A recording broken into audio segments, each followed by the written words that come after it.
day, and that interest rate was fluctuating between 5 and 6. But I'll let you guys hash it out. I'll get some notes going and see if we can get something together. Yeah, my name is Richard Taylor. I'm the general partner on this. Essentially, I'm not a mobile home park operator. I don't know the first thing about operating a mobile home park, if I'm being honest. However, I have a partner here. I toured one of his mobile home parks, actually 3 of them. He has them about 3.5 hours away from where you do in Oregon, Hermiston, Oregon. And he had 100% occupancy on all of those properties. And I looked at his books. He was doing $270 a month, and his expenses were about $70K. And I'm looking at my 28-door residential and small commercial portfolio, and I'm thinking, I got to pivot. So I've got a flip close in here on Friday that's going to free up 6 figures for me. Essentially, I'm going to bring about 100 to the table to help him out with this, and he's going to give me 50% equity in the property for the structure and the money that I put towards the deal, and then he's going to be my operator and also partially my funder. So I'm really excited to do it. I understand we last left off here, kind of going back and forth between a 5 and a 6% interest rate on the seller carryback amount. Where were you wanting to be on that? Yeah. So Richard, my this is Troy Lozano. My situation is that I can make the partner. I own 43% of this, and I'm the managing partner of it. So I haven't talked to my attorney yet, but the biggest heartburn they have on their side is, you turn it into a mobile home park, and not, you're coming in with about 14% or 15%. I haven't done the exact math, but it's under 20%. And anyway, I mean, a bank would require you 35%, and probably 7.75% is what I'm looking at, and point and a half for fees and stuff. So 7.75 is what I'm getting on my 60K like DSCR loans. I'm getting about 5.5 here. We have multiple parks at 4 to 6%. Then you should just fund it. You should just fund it with your own sources. Is what I'd tell you. It's not super. I understand, but the situation that I'm in with these guys, like I could take their part out. We could take their part out. I could leave my part in. But like it's not going to get pushed through at 2.8 and 5%. It's just not going to happen. I would get sued, and if I push that through like that. But what I can tell you, I think what I can do, which is what I'd like to talk about, is what we can do. I'm creative. We own several companies, and I want to get these guys out no matter what. So I think I could take them out for 1.4, but it's going to have to be cash.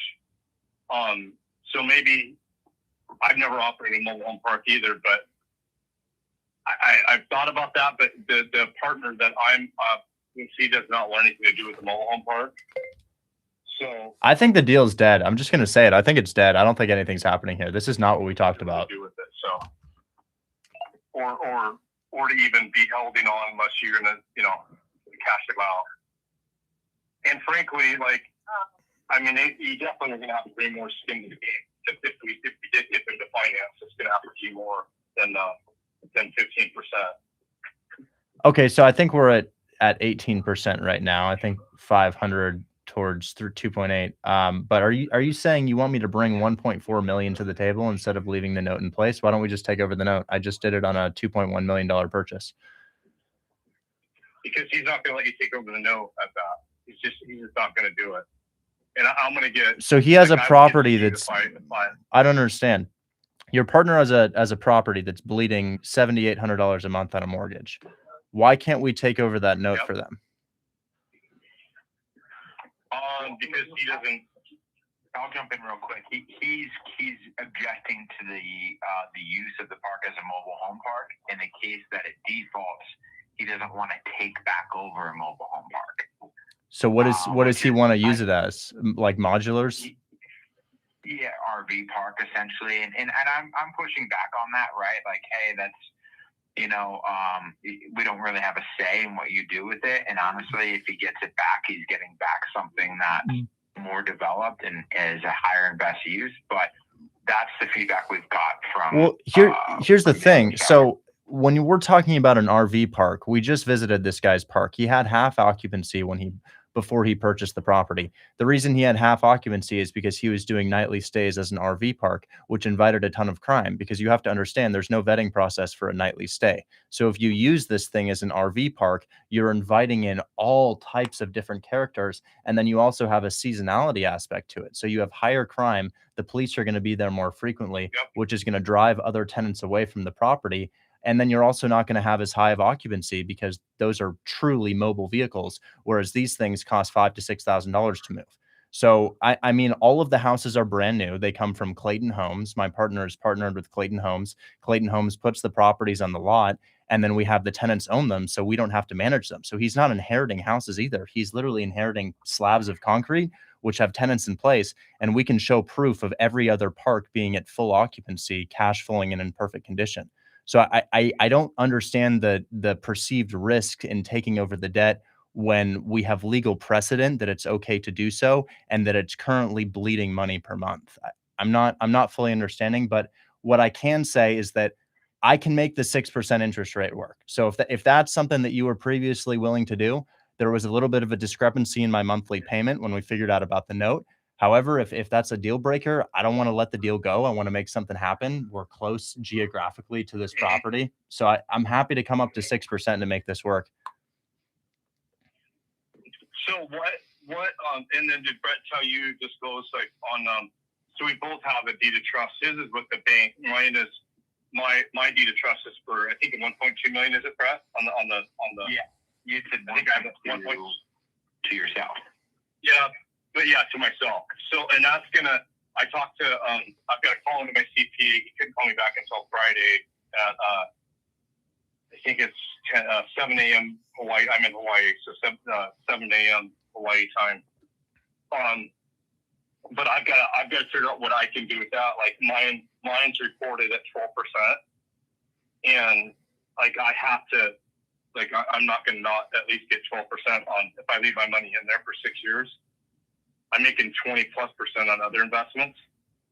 So I'm okay with staying in for 6 years if we can get Rick. If you take Rick's no, and I think I'll call my attorney. I want to make sure before I start spending $1,000 an hour on my attorney that we get some kind of a letter of understanding that we agree to that. I'll go to my attorney and force these guys' hand, because what you're saying with the bleeding, I mean, I understand we're both bleeding right now. I mean, I should be getting at least 12% of my money, which is, every 1% a month, 12,000 a month.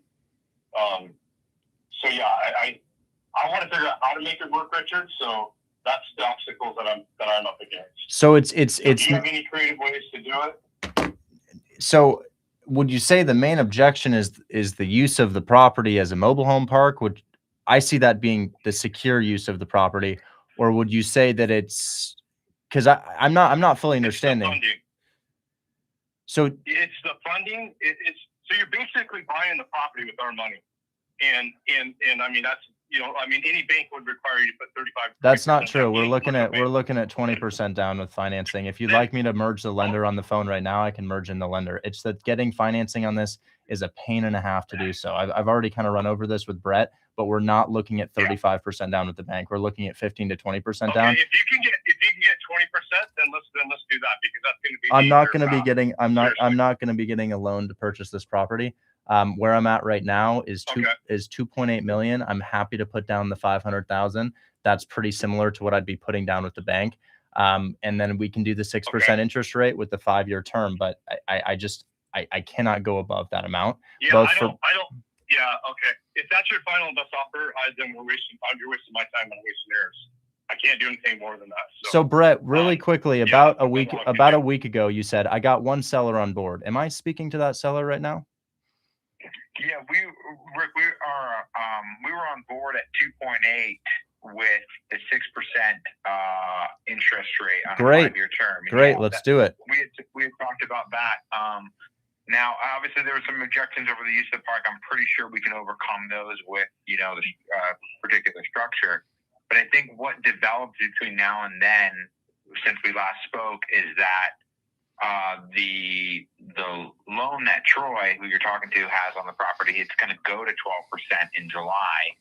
That's a loan against himself. Troy, there's nothing that we can do to restructure that with a new note from Richard to, kind of buy that out. There is something we can do, and you've been presented it in the past, but it's not a solution that you've liked. And it essentially means that I get a loan, a DSCR loan or a commercial loan to purchase this property, and I perhaps put down 40 or 50% of the purchase price. My lender goes in first position, and you guys seller take them out at one point. What did you say it was, Brett? What was his number? The loan is 1.1, but he wants 1.6 is what he needs to get out of it, and that's based on is that what the split price and his cut? Yeah. Is 57%. Guys, Richard, maybe what we do is you take his 1.6 out. I stay at the party. You give you some kind of equity or something. In 6%. So I'll stay in there for 20, 30 years. So he has a. So I was told his note was 1.1. What's 1.6? 1.6 is his total equity in the property based on a purchase price of 2.8, right? He's a 57% owner. So that puts him at 1.6, but he only owes 1.1. You're going to have to give him 1.6, which cashes out the note and his equity, and that just totally gets rid of him. So right now he's open to seller financing his equity. It's that the note's going to go up in value. Why wouldn't he take, do you think he'd take 1.3 and we can give him a couple $100,000 at the close of escrow and finance the remaining amount? My concern is that if it's at 1.6, now that's based on the property appraising for 1.6 without having any income. And I don't mean 1.6. I really mean like 2.53 if we're going to get that loan to value ratio. So I want to make sure that we're able to actually secure a loan for that. 1.6 is kind of high. I'd love to be closer to putting down 1.4 million and he gets 200 up front, and then we finance with him for a period of time. And as far as you being an equity partner, that is possible. Yeah, okay. Why don't you guys? I think that could work. I don't know how much time you got, but I don't know how much time you got, but I'm limited. I'm actually on vacation. I want to get the deal done, Richard. If you want to figure out how to structure it, so it at minimum I've got to get 12% or some sort of equity type thing. So okay.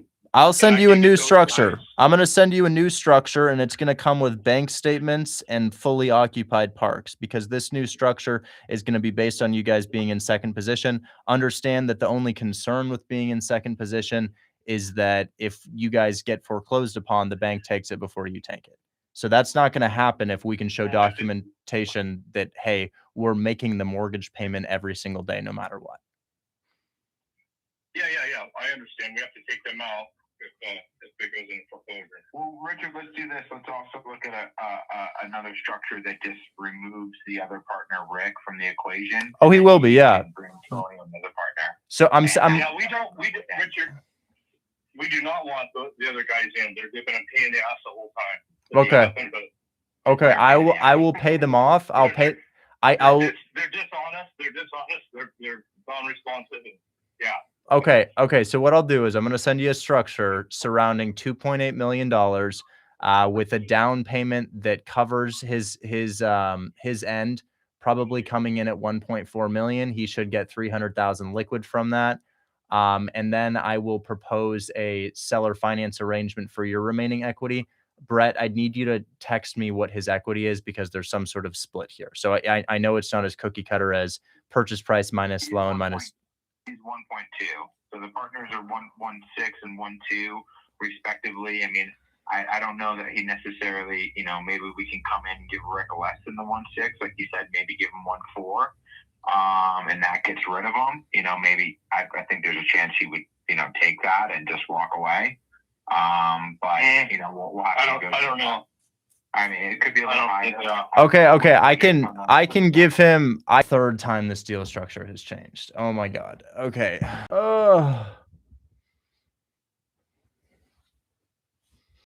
You guys were asking me why I didn't love these big boy deals. It's because it's just difficult. Pablo, yeah, we can talk, man. I need to figure this out really quickly here.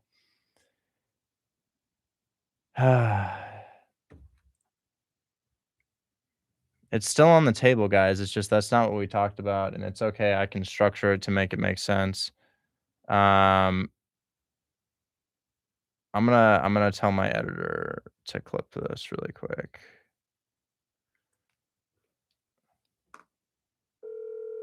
Your call has been forwarded. Okay.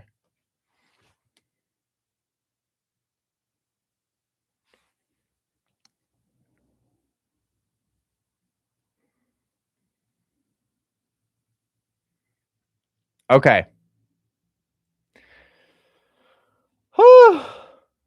The one partner is just screwing them. R&R was on the yeah.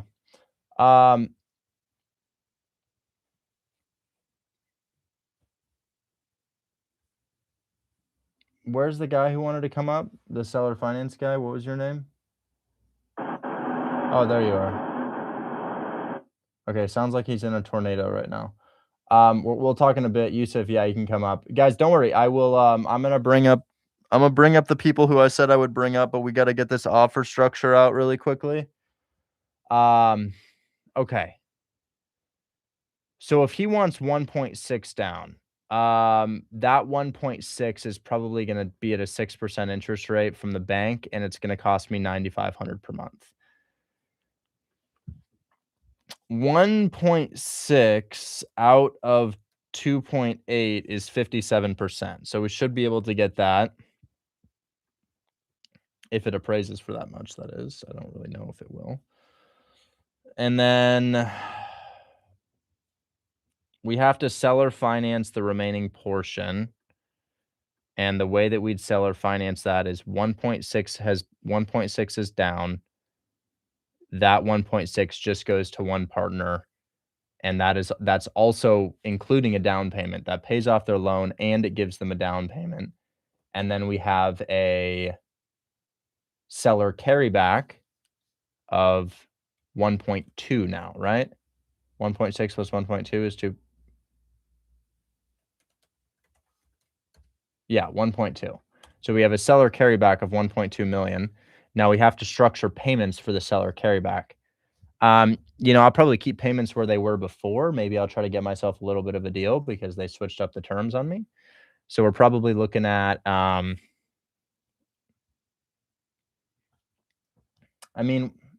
maybe I'll offer him 5. Maybe I'll give him $5K per month towards the 1.6 or the 1.2. I don't think I can though.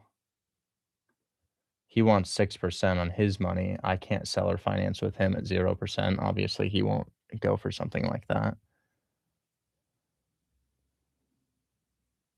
But now our balloon is extended. Now we may not have a balloon. Okay, I have the number.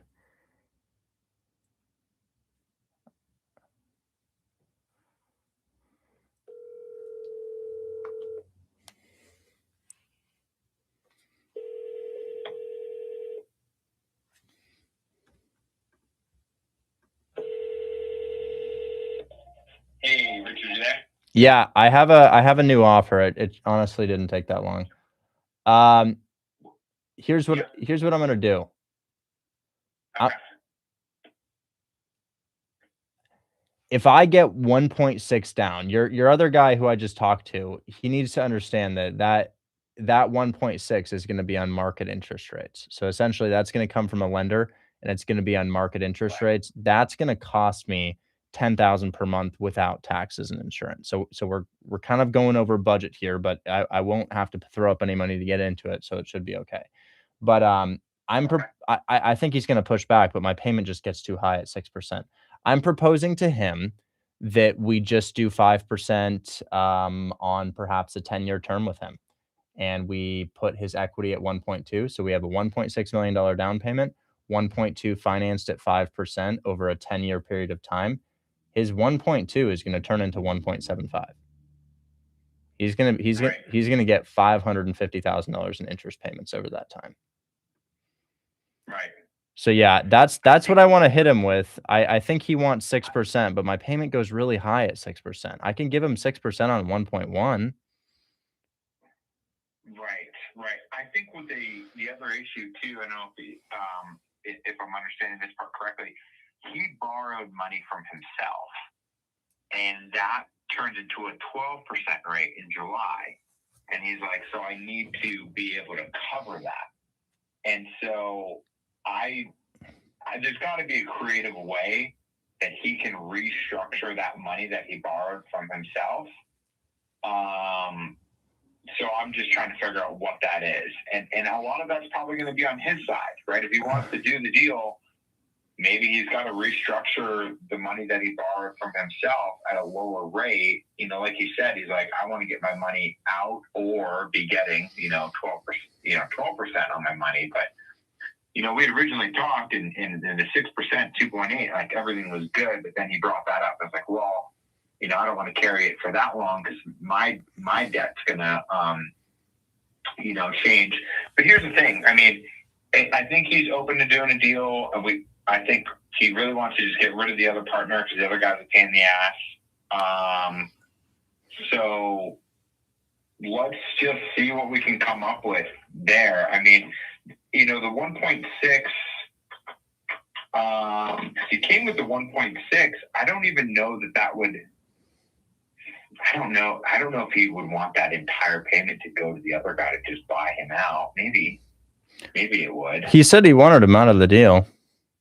Yeah, he does want him out of the deal. It sounds to me like he'd be much more open to just coming in as an equity partner with you and just getting rid of Rick. It's just one less. Okay, so maybe I don't sell or finance with him. Maybe I just indefinitely offer him a portion of profit. But give him an equity in it, an equity stake. I mean, he could stay on at 43%, but I mean, that's a lot. That's a lot because there's going to be a ton of development costs into getting this thing ready. So I think. So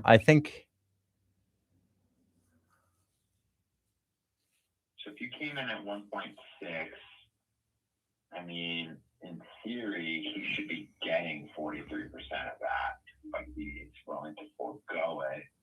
I think we'd probably be closer to 30%. So we just do a deal with the other. We just do a deal with the other guy. Other guy's paid out. He gets his $1.6 million. He has $400,000 after paying off his note, right? And then then that acts as essentially the purchase price. Essentially, the purchase price is way lower, but we cut him in as an equity partner. I'd first offer him 30%, knowing that he doesn't have to bring any money to the closing table to do any of this. So he's not an operator. He's literally that's an insane deal. He's just a passive second. He doesn't have to do anything. He's not the operator and he's not the funder. He's literally he just gets money and he doesn't ever have to worry about anything. Well, he likes those kind of deals, I'll tell you that. Yeah, so you just let him know, like, look, understand this is a fully passive position, and we just cut him in as a partner on the deal. So a 30% partnership, and then he doesn't have to. So he'll lose a little bit of the existing equity, but in exchange, he's not having to put. And there's no balloon. There's no balloon on it. There's simply just indefinite ownership. So unlike seller finance, he's not getting paid out at a certain date. He's just gonna collect. Right. So yeah. Okay, so option A, 30% partner. Option B, you're thinking 1.2 million at 5% on a 10-year. Note. Here, the one thing that I have yet to figure out here is if we do the second option where he's an owner of the property, the purchase price still needs to be like 2.8 million, and the reason it needs to be 2.8 is because that's how we get the 1.6 down. So you can't buy for 1.6 and get 1.6. They won't do 100% LTV. So, while I want to cut him in as an owner, it still has to be purchased for that amount in order to get the loan. So I need to figure out how that would be possible. I don't know how to cut him in as a 30% owner. That's a nice idea, but I don't know how to do it because I need to get the loan. and the loan is based on the purchase being higher than that. So, let's see, what is 6%? What is 6%? 6% is 7, and then it's $7,200. 6% is $7,200 per month. And then we have 1.6 million, and they're going to probably give me a 5.5% rate, which is going to be about 9. So I'd be paying 16, but I wouldn't have to.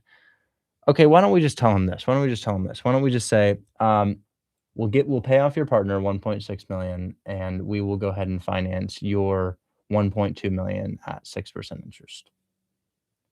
And we will, we will do that over a 6-year period of time. 6 year. Okay. Because I don't know, tell him it would be a fun idea to cut you in as an equity partner, but understand if we're putting 1.6 down, it's coming from a lender, and that's I have to purchase it for 2.8. So there has to be that equity. I don't know where that equity would go if I don't know where those equity payments would go if he's an owner of the property, because it's not like, oh, you get 30% and here's a $1.6 million note for you, or $1.2 million note for you. Right. Okay. But that's his asking price. He might even be willing to participate in the buyout of the other guy, and if that's the case, then so the note would, just be a little bit higher, and then you guys wouldn't have to come with as much on the loan, because he mentioned that too. So what if I just buy him out? I don't know if he buys him out. He has to come up with a lot of money. You think he's going to come up with $1.6 million cash? I definitely wouldn't do that. Yeah, then what's the purpose of that? And then he turns around and just sells it to you with the same structure, right? with a loan and then seller note. So it all ends up to be the same. But at least we get rid of the other partner. And I think the good thing is he's willing to make a deal. I think there's definitely a path forward. There's probably going to still be some back and forth to get to the final solution on this, but you want to buy the park, they want to get the park sold. We're pretty close on the numbers. I'll hit them with the 1.2, 6 year, 6%, and that means a buyout of Rick. Rick is gone from the equation, and I think that would probably make him happy to and don't Rick and have you in first position instead. Remember, he'll be in second position, but I feel like I've already addressed that with him. My bank statements alone are enough to pay the mortgage in a single day. And then when we factor in my partner is like 4 times, 5 times my net worth. He's way older than I am. So he's been stacking a lot longer than I have. So, he's also going to make sure that the second position is okay. But honestly, rather than bringing up the second position right now, let's just talk about the structure. 2.8, 1.6 pays off the other partner.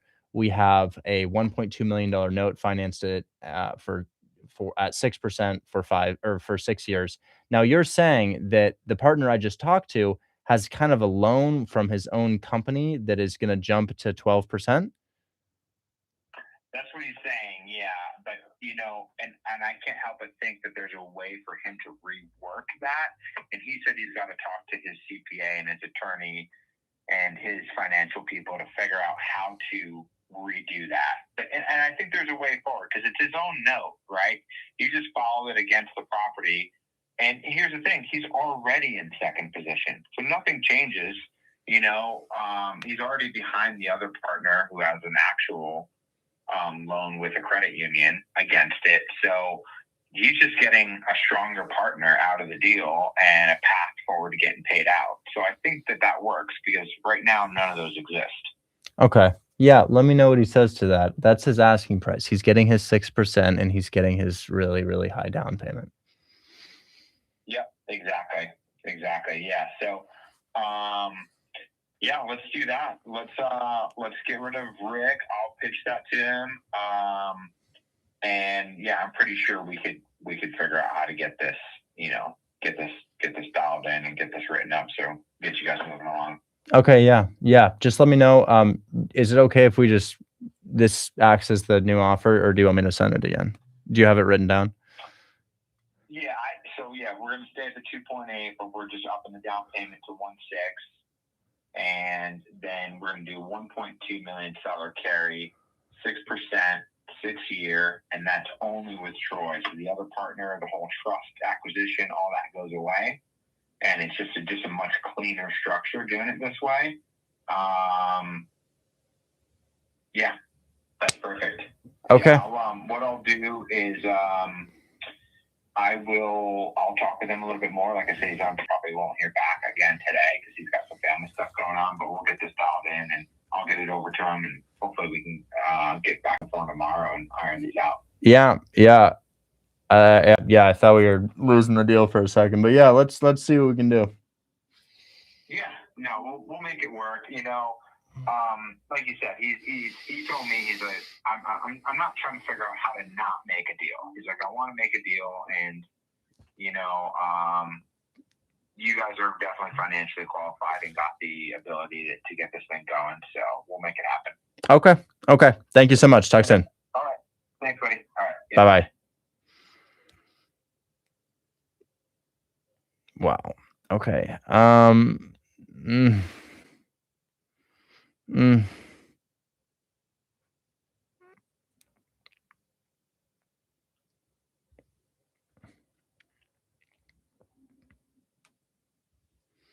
going to call my partner on this.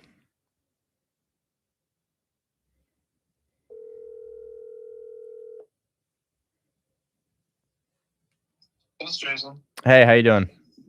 Good. Okay. So that, I don't know if you heard that call. Did you hear that call? No, I'm almost home.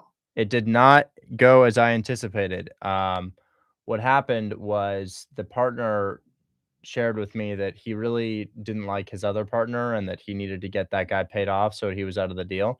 And he's got he's got 1.6 million of equity in it at 2.8. So what I did is I actually opened them up to the equity carry method, and we'd effectively be in the deal for $0 down.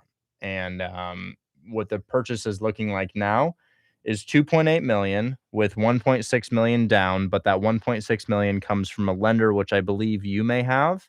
And then we finance 1.2 million at 6% over 6 years with the remaining guy, with the other guy in the property. Now you're 0%? No, at 6%. So your money your payment has gone up slightly. You have probably $16,000 in payments, maybe $18,000 in monthly payments. However, you also have you have $0 down. This structure should allow for no money into the deal. Oh, his call just failed.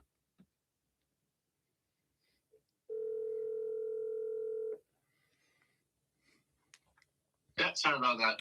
No worries. So essentially, your 1.6 million with the bank is probably going to cost. I mean, you said you could get a 5.5% rate, right? Yeah, 5.75, sure. Okay, so we're probably looking at 9K payments with the bank at that price, and then we have 1.2 million with him, and that's seller finance at 6%. So the note is going to cost about 16,000, not including taxes and insurance monthly, but there will be no down payment into the deal.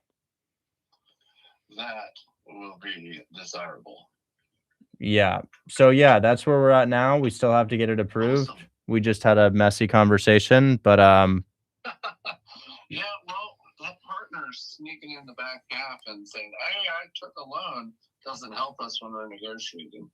Yeah. I almost lost it there for a second, but I think it's back on track. So yeah, another pivot, yet another pivot. We'll see what we can do. But he's open to being in second position now. So yeah. Oh man, that's a win right there. Cool. Well, hey, I'll keep you posted. Man. Okay, appreciate it. Talk soon. Bye-bye. Bye-bye. I'm gonna call Steven really quickly and ask him about this method here.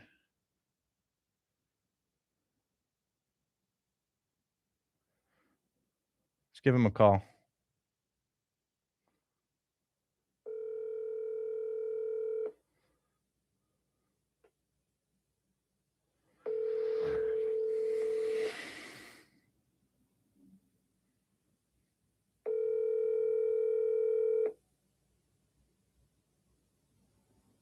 Your call has been How do I know all this stuff? you just feel your way through things, and if it works, it works.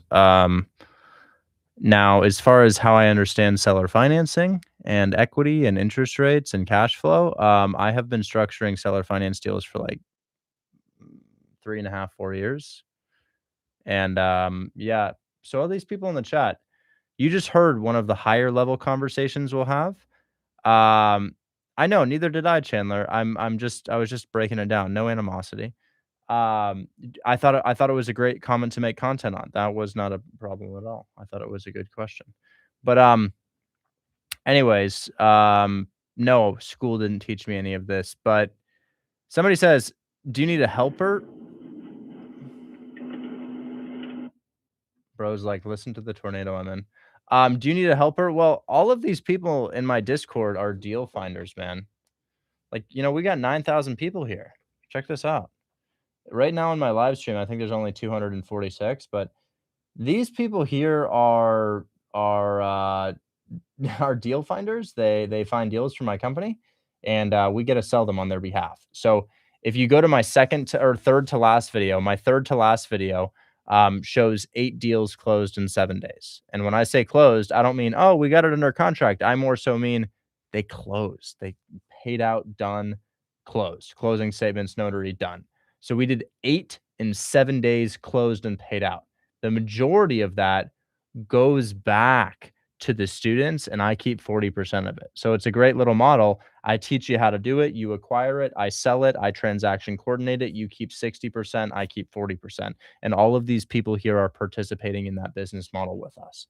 Anyways, can we offer seller financing if there's a shooting in the area? Yes, you can. That's okay. Seller financing speaks for itself.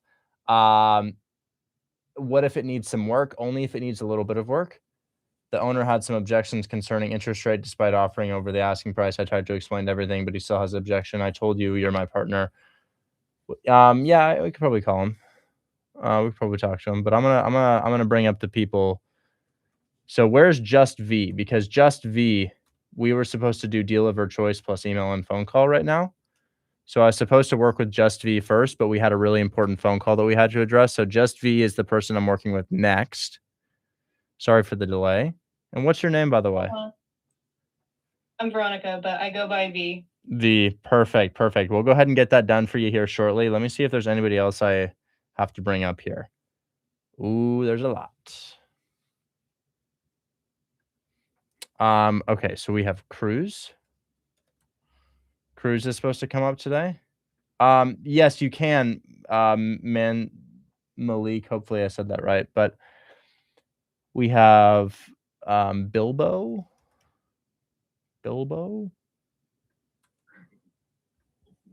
You can come up. And then I also have, remember, if you're wholesaling in Ohio, you now need to get the seller to sign a disclosure. Title will not. Yeah. Yeah, Jose, we can talk to. And then Mr. Phil. Is there a Mr. Phil here? Mr. Phil. Mr. Phil has something to do. And I think we're good with people for now. That's a lot of people to talk to. And then I also have a reminder here to call Sargent Street. Sargent Street? Who has Sargent in Connecticut?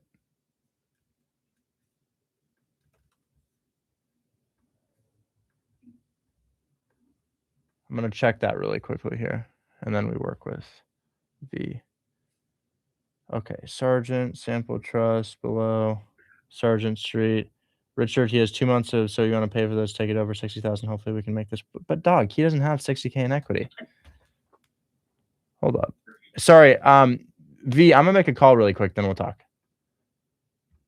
We're about to get this deal, but this doesn't make sense.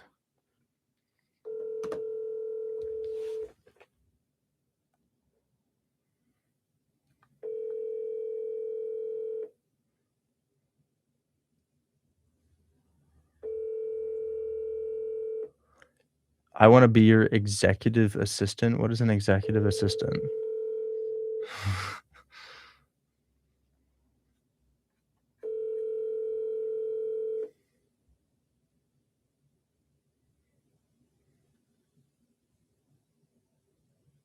You have reached Patrick Lorenzo with the Remax Precision. Maybe I could. I don't know. I don't really know what that is. Hey, I got your counter.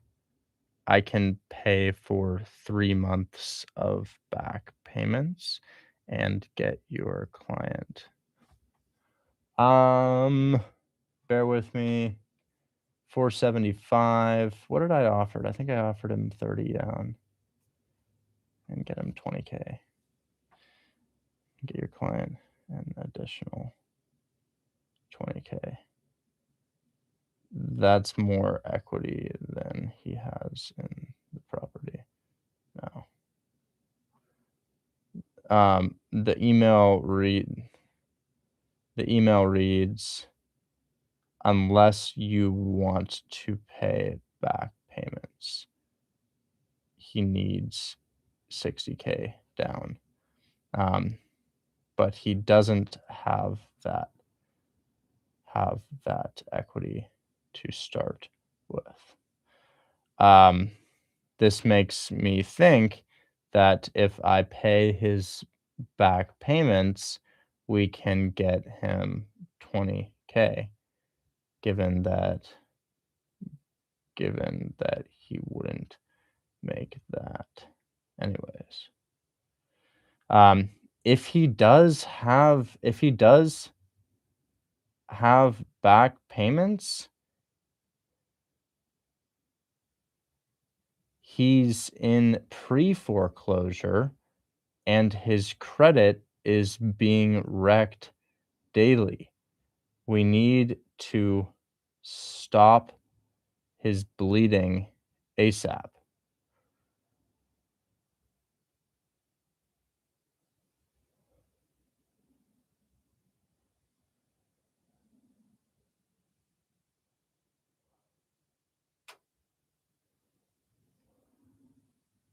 Okay.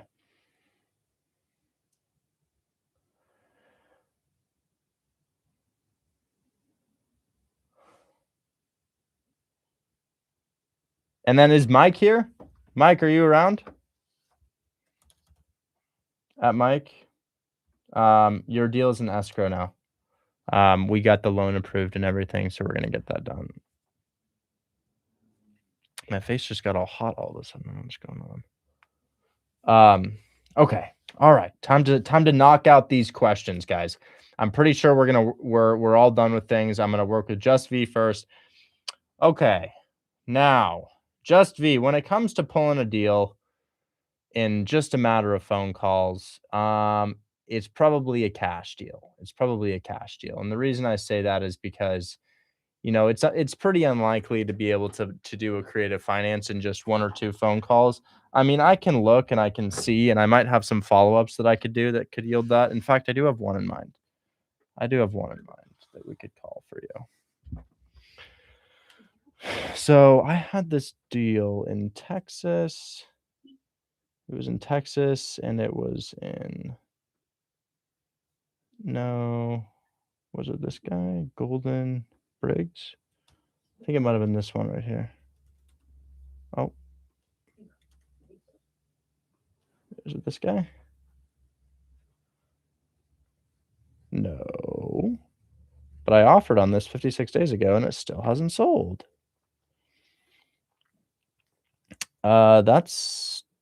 This is in closing. That's in closing. Ooh.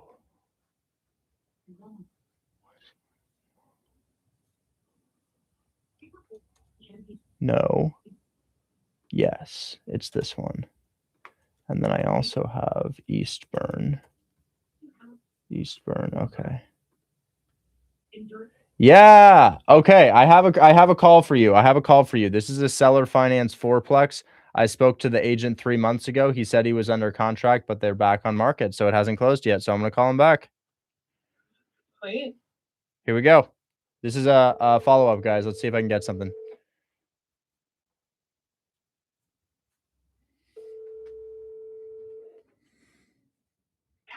is currently unavailable. Please leave a message.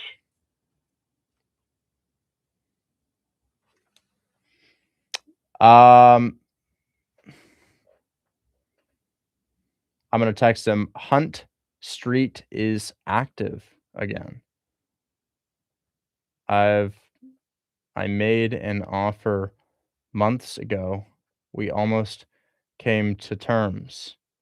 Can we do a deal now? So I'll call a different one for you since he didn't pick up the phone. What else do I have here? I can grab myself a nice little cash deal, maybe a little fix and flip. maybe a fix and flip in like a Huntsville area, Huntsville, Alabama. Let's see if I can find myself a little fix and flip in Huntsville, guys. I'm going to share my screen.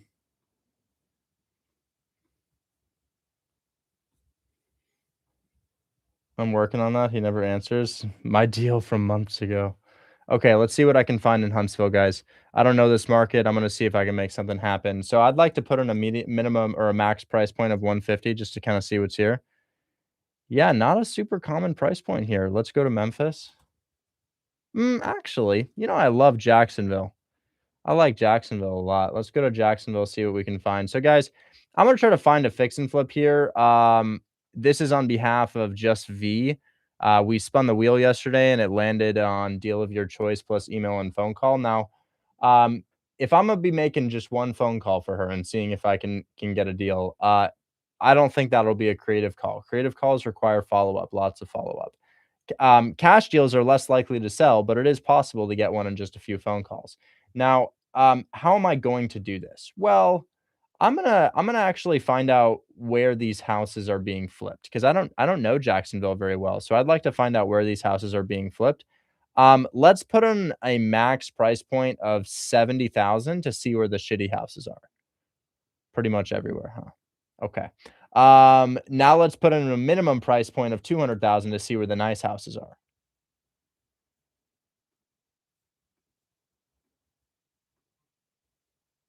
Well, that helps.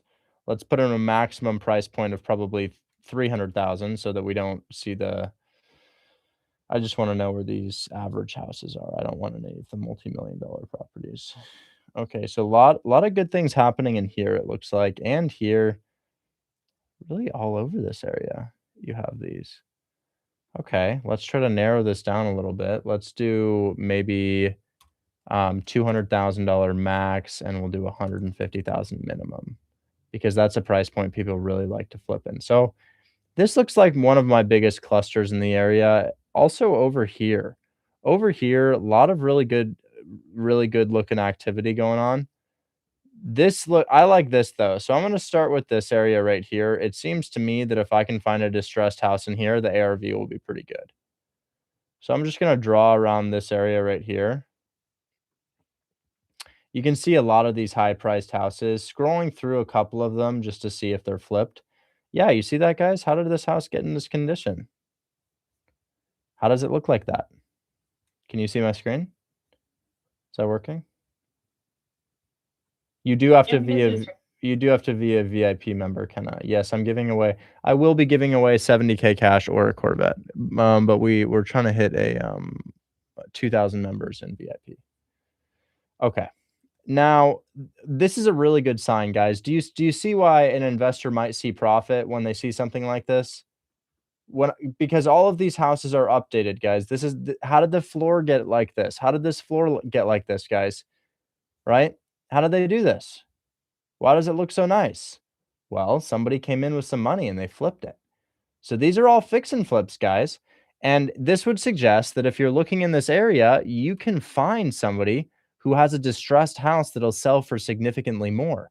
Now we go for sale, and we're going to price these things low to high to see what the shittiest houses in the area are. I'm going to get rid of anything that I'm not interested in. I'm just looking for houses in multifamily right now, but more so houses. Multifamily won't really cash flow in this price point. Now, pricing these low to high, wow, competitive, guys, really competitive. This thing needs a flip.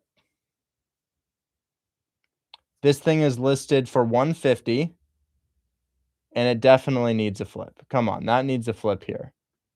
As I look through the property and figure out my issues, we've got weird paint. You've got these aluminum windows. Those are shitty. Yeah. Drop ceiling throughout the house. Different types of LVP. That's not hardwood. Really shitty, gross bathroom. Guys, this is far from livable. Yeah, come on, guys. There's like mold and shit in here. No way. So they've just put a stupid price on their house. Understand the house is also a concrete box. It's literally made of cinder block, the Florida style. So the house is pretty rough. This property offers exceptional potential. I will see. Well-established neighborhood, formerly a rental, needs some updating. The solid structure. Do you mean to say that the concrete is intact? And a layout that's easy to improve. Okay, you've got me there. With an open floor plan, large entry room, 4-bed, 2-bed, converted into a 3-bedroom or I thought it was a 3-bedroom. Is it not a 3-bedroom? Did they lie about that? It looks like a 3-bed. I see 1-bedroom, I see 2-bedroom, and I see that might be the same. Maybe 3-bedroom. And then is that a I don't know what that is. That's the entry. Okay. So let's try to understand what this thing would sell for if it were renovated. But here's the thing. This guy's renovated and he's listed for 175. So that's why they're a little bit slow. Okay. I'm gonna remove my boundary and I'm gonna draw around just this neighborhood and I'm gonna understand what this thing would sell for if it were got updated nicely. So this is my neighborhood. That's my neighborhood. I'm gonna click apply. I'm gonna go on with my eyes. I'm gonna go to sold, and then I'm gonna price these things high to low. But I do need to understand what this thing might be worth. So 150, 800 square feet, 3-bed, 1-bath. Now click sold. Let's price these things high to low. And I've already forgot the dimensions. 800 square feet, 3.1, right? Yeah, 864 square foot, 3.1. Okay, so we need to find other concrete boxes. None of these are concrete boxes. Let's keep looking. Okay, we're starting to get to the concrete boxes. There's another concrete box, but it's also a 4.2 and it's got significantly more square feet. It sold for 280. That's a good sign. We'll keep scrolling until the square footage gets down to where we are. We're not there yet. We're in the concrete box territory, but you know, these are all larger concrete boxes. That one's not much larger. Okay, $250,000 right there. Interior is blinding. Okay. We're pretty close here, guys. We're getting pretty close. You know, this guy only has 300 square feet. You could comp with that. 300 more square feet, I mean to say. Getting down into the smaller concrete boxes. Okay. These are our comps. Look at this guy. This is a 3.1. This is our neighbor's house. It's got a similar layout, and this concrete box sold for 230. Great. How much does it cost to get a concrete box like this? Well, they didn't do much landscaping, did they? A little bit, but that's not really landscaping. It would probably cost a decent bit to get it like this. I think this is like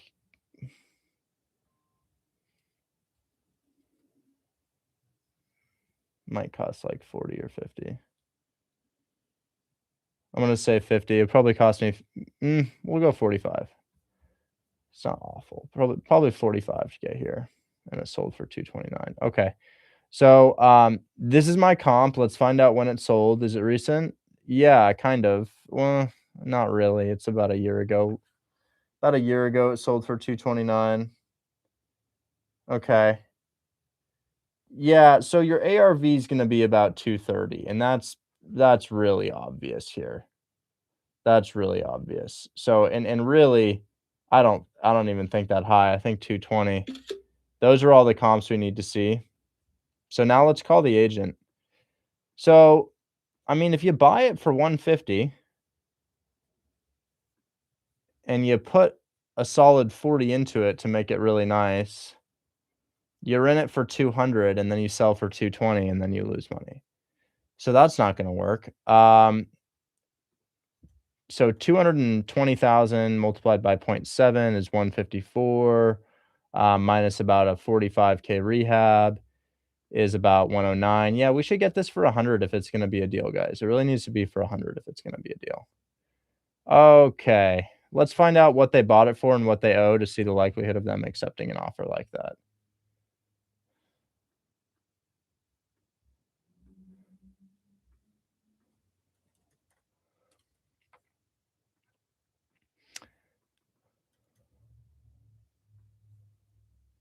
Okay. So they bought it 14 years ago. They paid cash. They paid 23 for it. You're fine, bro. You're fine.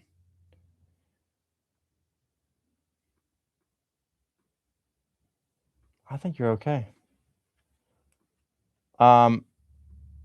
They should be able to take my offer. No problem. They're not going to like it, but they should be able to take it.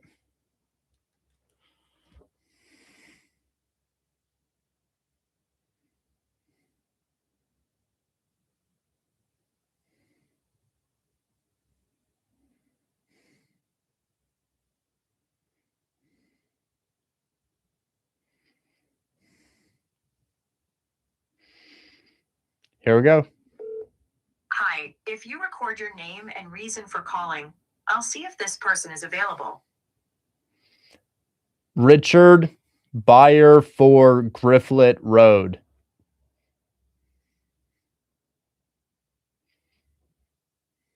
Thanks, Richard. Please stay on the line.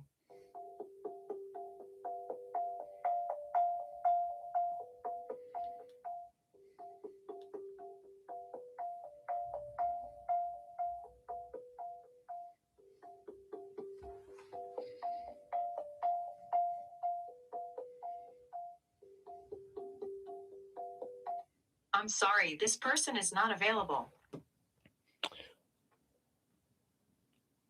It's been on market for 5 days and it's currently 5 p.m. over there. Hi, if you record your name and reason for calling, I'll see if this person is available. Buyer for your listing.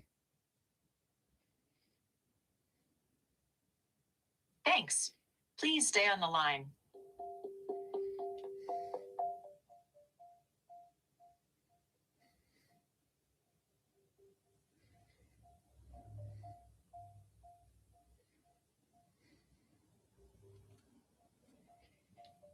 Come on.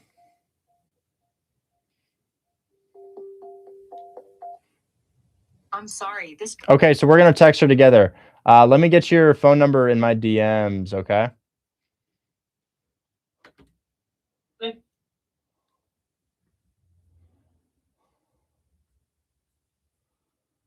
Okay. So we'll text her together and then we'll continue to follow up with her until she responds.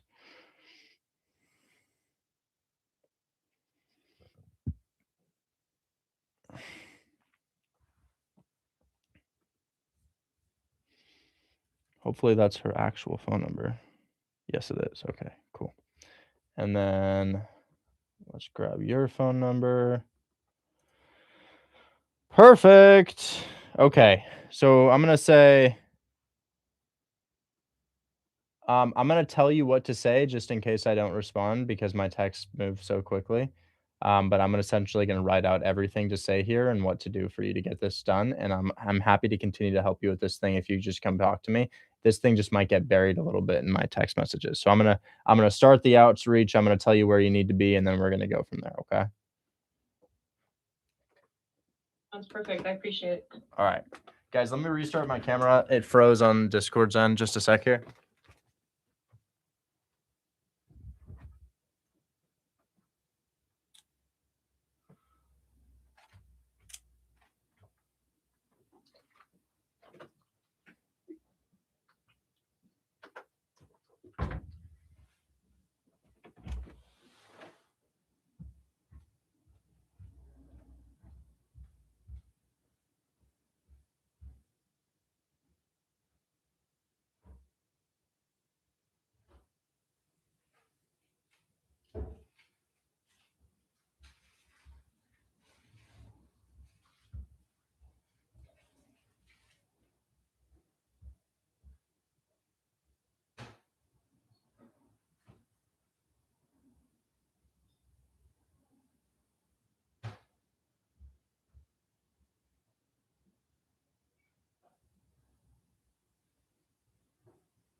What's the address on this? Grifflet?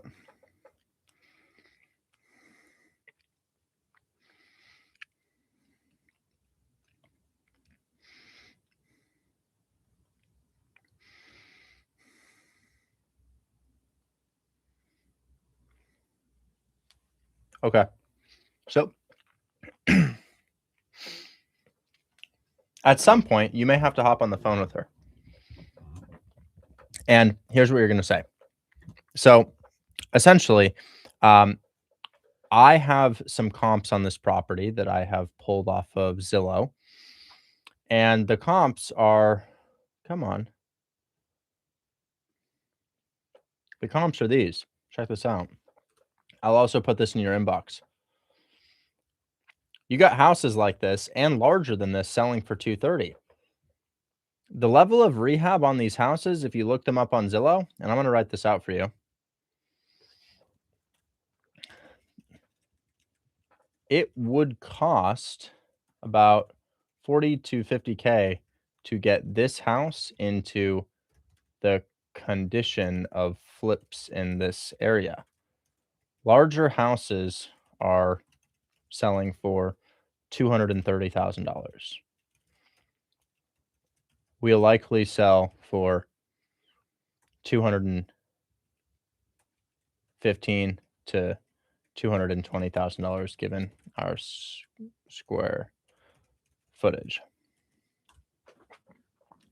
If I buy this at $149,000, I'll be in it for $210,000 and I'll lose money on the flip with rehab and lending fees / closing costs, and I'll lose money on the flip.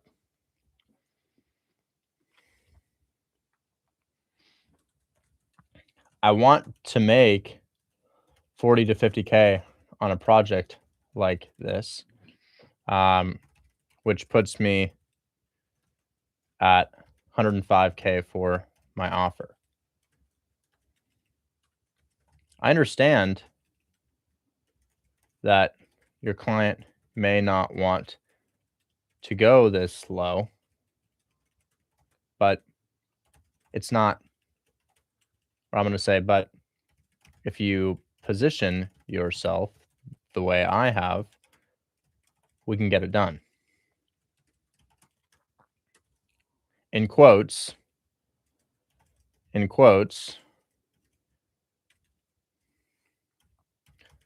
look at these flipped houses selling for $220,000. We are significantly smaller.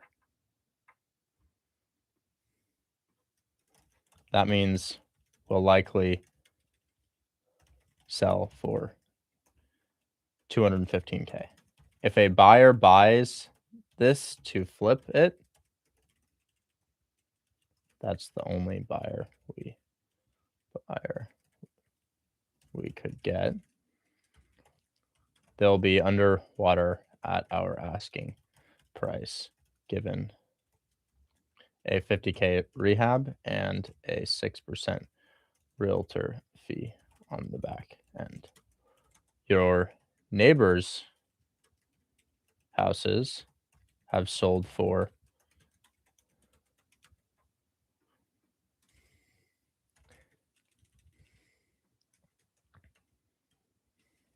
$90 to $100K in similar condition. This buyer is simply offering what your neighbors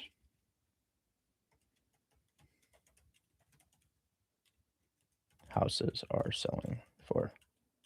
So this is, it tended to be a script, not necessarily a text. You can text it. It's a bit wordy, but I would say it over the phone and then I would reiterate it via an email.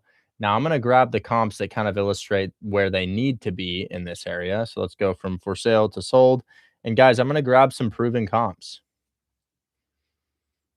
This guy right here.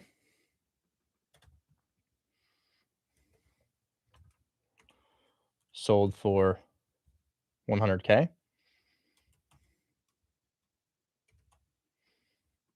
What else can I grab?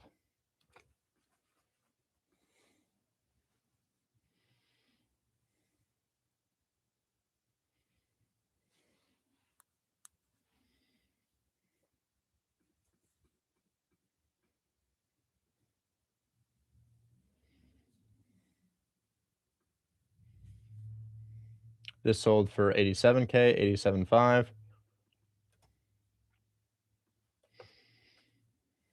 Sold for 87,500. And then I'll grab one more.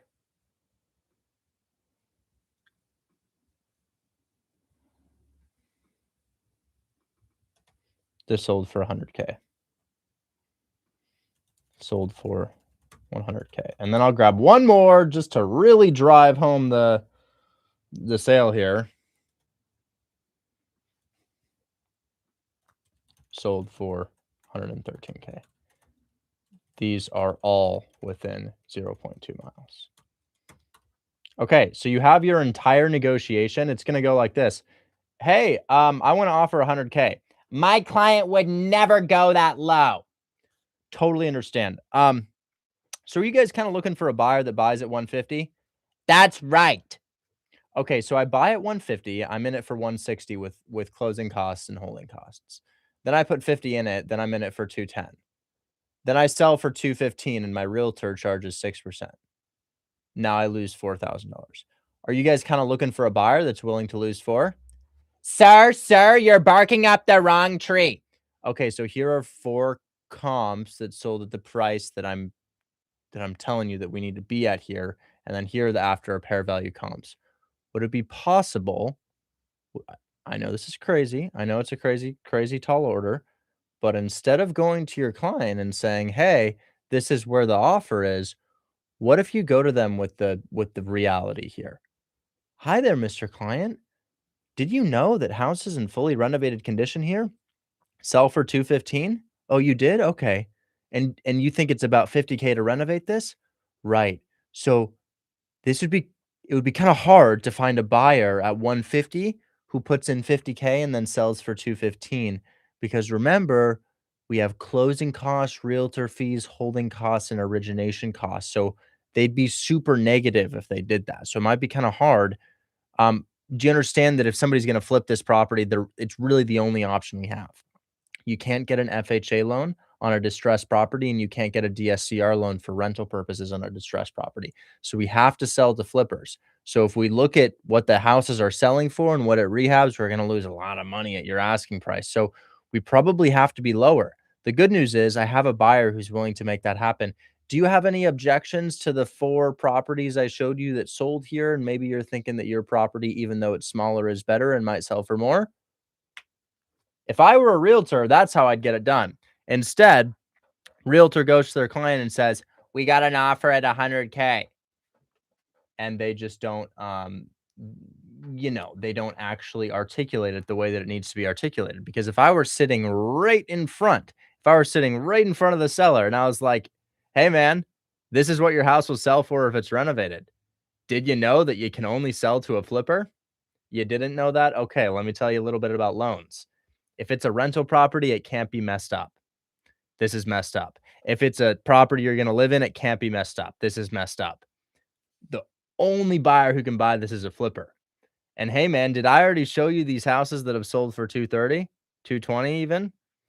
Right. So if you put 50K into a 150K house and you sell it for 215, 220, you lose money on the sale. Crazy, right? Crazy. Oh my God, that's so crazy. So in that you can only sell to a flipper and that a flipper is going to lose money at your asking price, you kind of see the problem? Let me just put it this way. You'd have to be a fucking fish not to understand that logic. You'd literally have to be like a giraffe. You'd have to be a being that only knows chew grass and sleep. You'd literally, okay, maybe that's not too far from your average realtor, but I'm serious. You'd have to be a being that only knows to chew grass and sleep. Like you'd have to be the type of person to drown in 2 inches of water to not understand that logic. I almost am tempted to go through it a third time, but like, do you guys understand? You guys understand? The realtor's not going to like that offer. but it's so brain dead simple. The only buyer you can sell to is a flipper. But why? Well, as a flipper myself, I can tell you that I can't sell unfinished projects to buyers who want to rent it out. And if you're looking to live in a property, you get an FHA loan, and you literally can't get an FHA loan on a distressed property. They'll say, fix this, fix that, fix this, fix that. They won't grant it to you. If you buy it at 150 and you put in 40, you're not in it for 190. It costs $6K in closing costs to buy the property, and you're going to have holding costs, and you're going to have realtor fees. So, if you buy something for 150 and put 40 or 50 into it, you're in it for 210.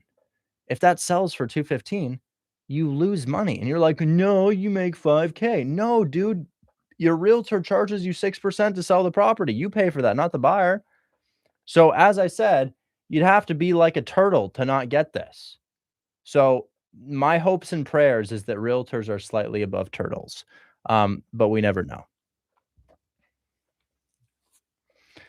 Just working with turtles. Gotta talk real slow to them so I get it.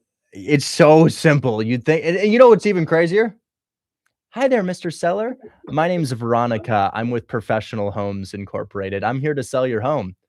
Are you going to pick up the phone if somebody calls?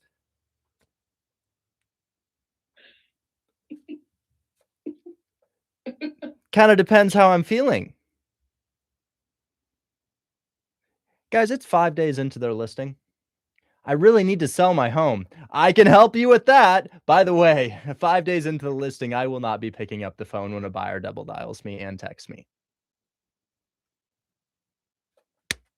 Keep in mind, guys, the association that all realtors are a part of, about 4 years ago, they got sued for like $2.4 billion with a B, $billion. And you know what they did instead of fighting it? They're like, you caught us. We were scamming people. And they paid out $450 million to their victims. So, it's not a super high benchmark to be a realtor given that. And for that reason, it's super hard to get them to see beyond turtle logic. And I don't know, maybe my logic is off there. Maybe I'm missing something, but as somebody who flips houses and wholesales houses constantly, it's the nature of the game. And I wish they understood that. Anyways, this crash out is definitely going on Instagram. It's going to do numbers.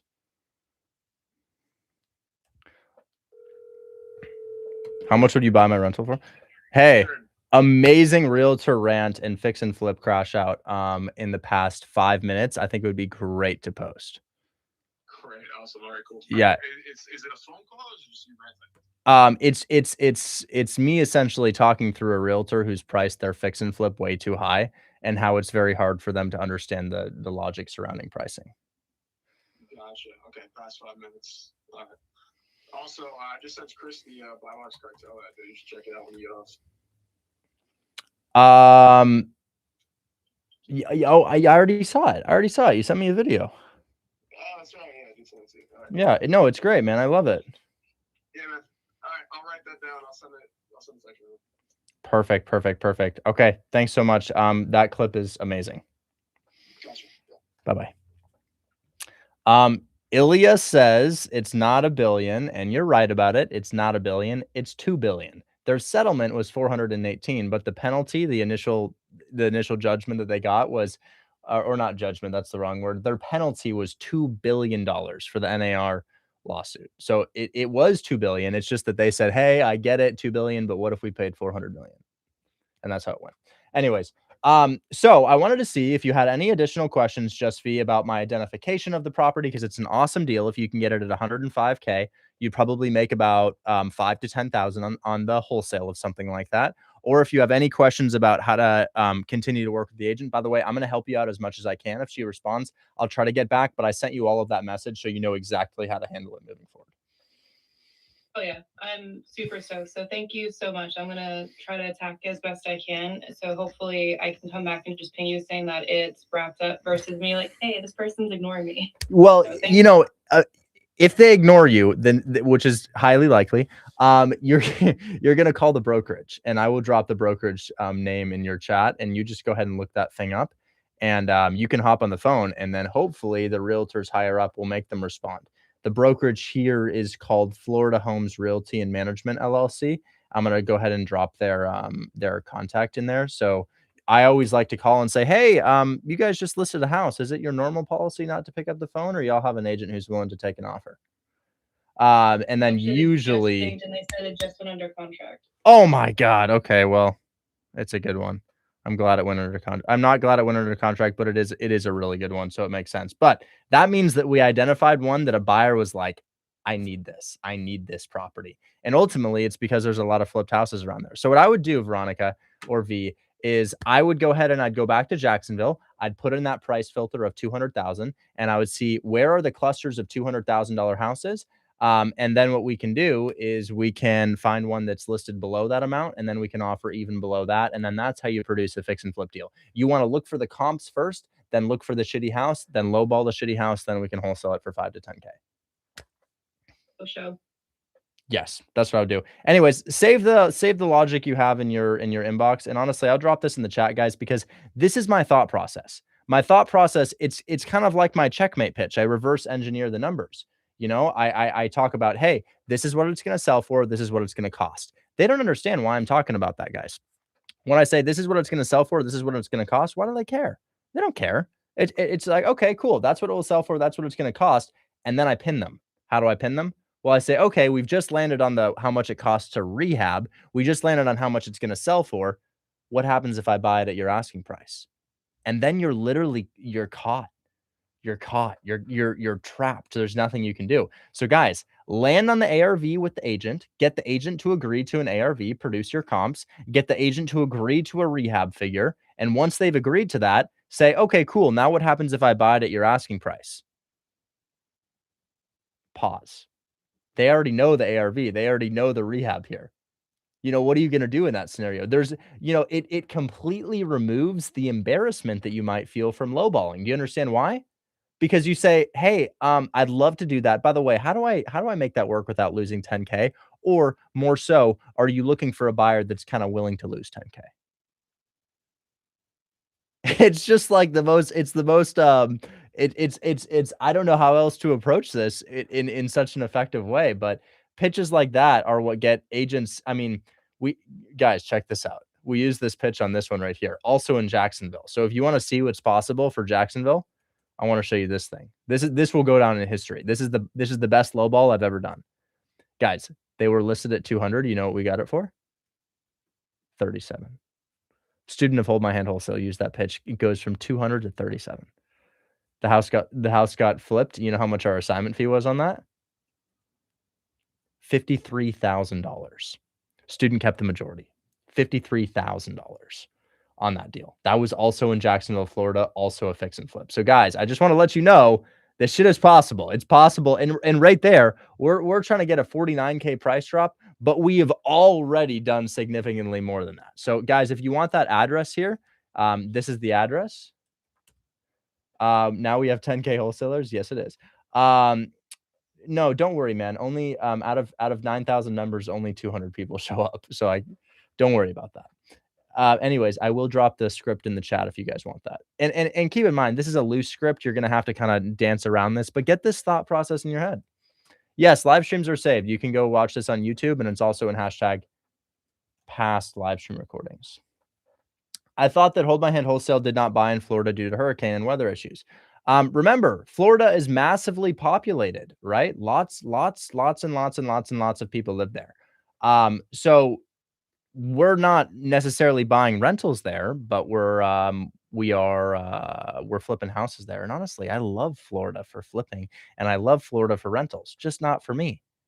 Guys, remember, you know, a decent portion of the United States sees a scientist that has a PhD in climate scientist and says, "No, I know more. Climate change isn't real." And they're like, "Well, I'm a doctor of climate science." And they're like, "No."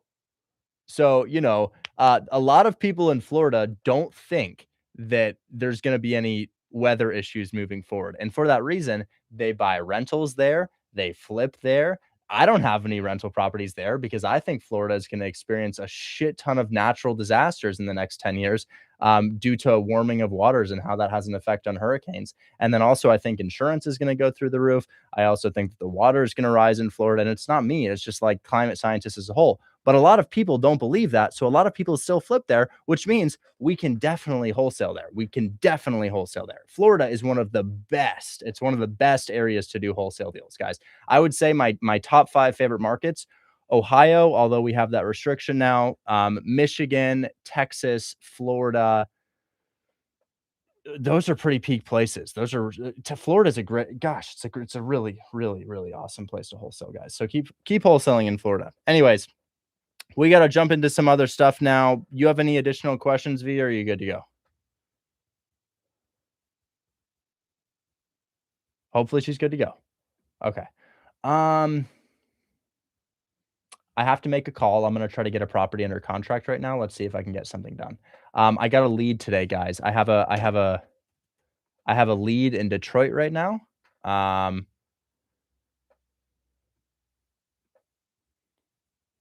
I'm going to go ahead and find this. Does it not get oversaturated? You'd think it would. But creative finance wholesaling across the whole United States? Not really. No. You got like I want to say there's 2.5, 3 million listings on Zillow right now. A lot of listings. So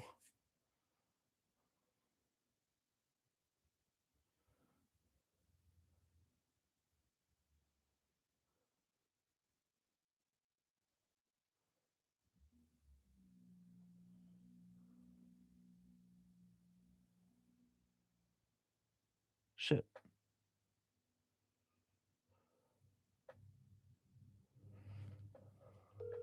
Here it is. Your call has been forwarded to voicemail. The person you're trying. He didn't pick up. Okay, I'm out. I'm going to throw this thing into my CRM, though, because I will get this under contract. Mark my words, this will be my next deal. I know I'm getting... That wasn't that.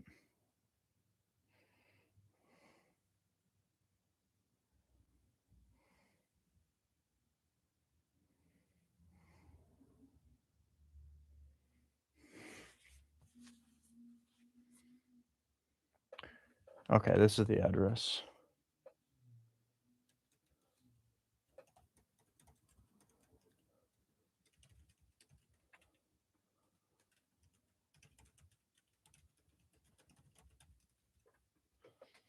Okay, there's that. And then I also have to talk to my contractor really quickly and my lender because I'm supposed to receive $24,000 for rehab money and I don't know where it is and it should have come to me already.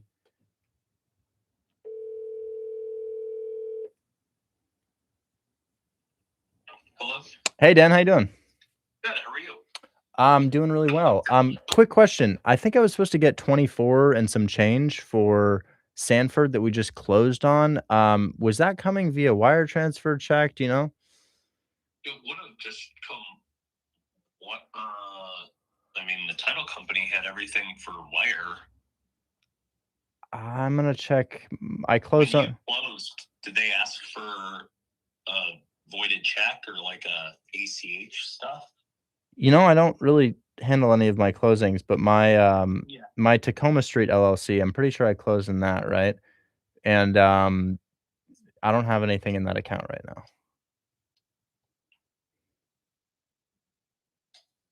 I'll just call the transaction coordinator. She'll find out for me. Yeah.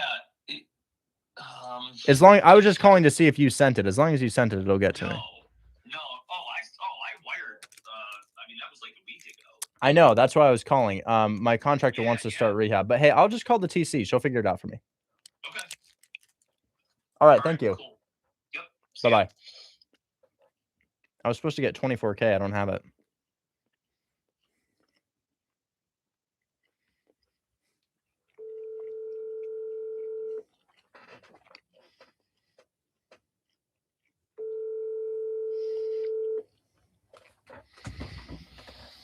Your call has been forwarded to voicemail.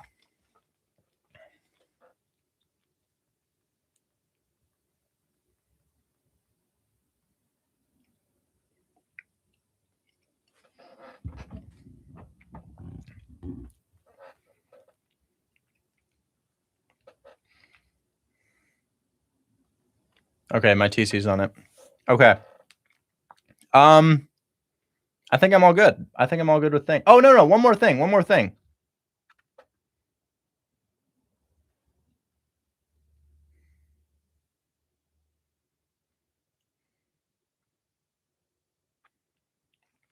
This is for Yusuf Steel. Yusuf Steel in Texas. That's the last thing.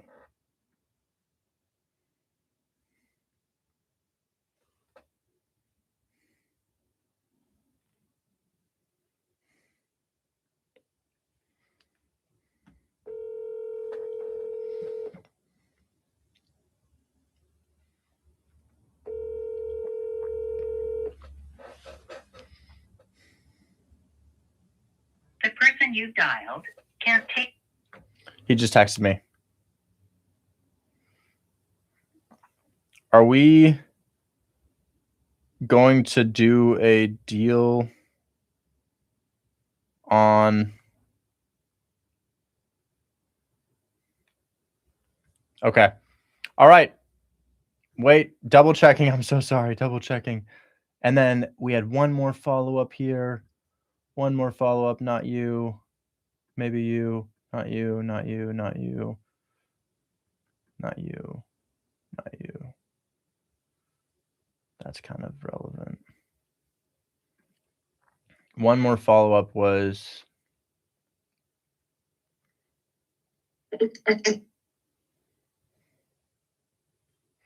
Oh my God, we just got it accepted. He just said yes. Yusuf, he just texted me back. Look at this. Can you see that text? No, I don't actually. Wait. It's blurring. I can't see it very much. It's still blurring. I can see it. Okay, it says yes, that's the plan. Need to figure out contract. He just agreed. He says we can do the contract now. So we just got that accepted. He just agreed to that. He says yes right there. There's that yes. So wow. Okay, we're gonna go ahead and do that contract. Oh my God, so much to do, guys. So much to do. Remember, I only do this like 2 or 3 hours a day, and this is yielding me like over $30,000 a month in assignment fees. So guys, if you get your hands dirty like this, like I'm in the thick of it. I'm in the weeds right now. I'm calling contractors, I'm calling lenders, I'm calling TCs, and then I'm taking a break to call a realtor. And if you just get your hands dirty like this, you fall into flow state. I'm in flow state right now. And if you like if you want to go a step further and you live stream this or make TikToks, oh my goodness. This is a super, super profitable thing, just to get your hands really dirty in the weeds and do all of the dirty work for a fix and flipper, all of the dirty work for a rental buyer, a creative finance buyer. It's just awesome. It's really awesome to see all of this happen. So we'll do that contract. Now we immediately need to pivot to my conversation with my contractor, or maybe I should just do it. Is he okay using my contract? I'll send him a sample of the contract. I have to ask him if he's okay with the contract before I do it. So we'll pivot to a conversation.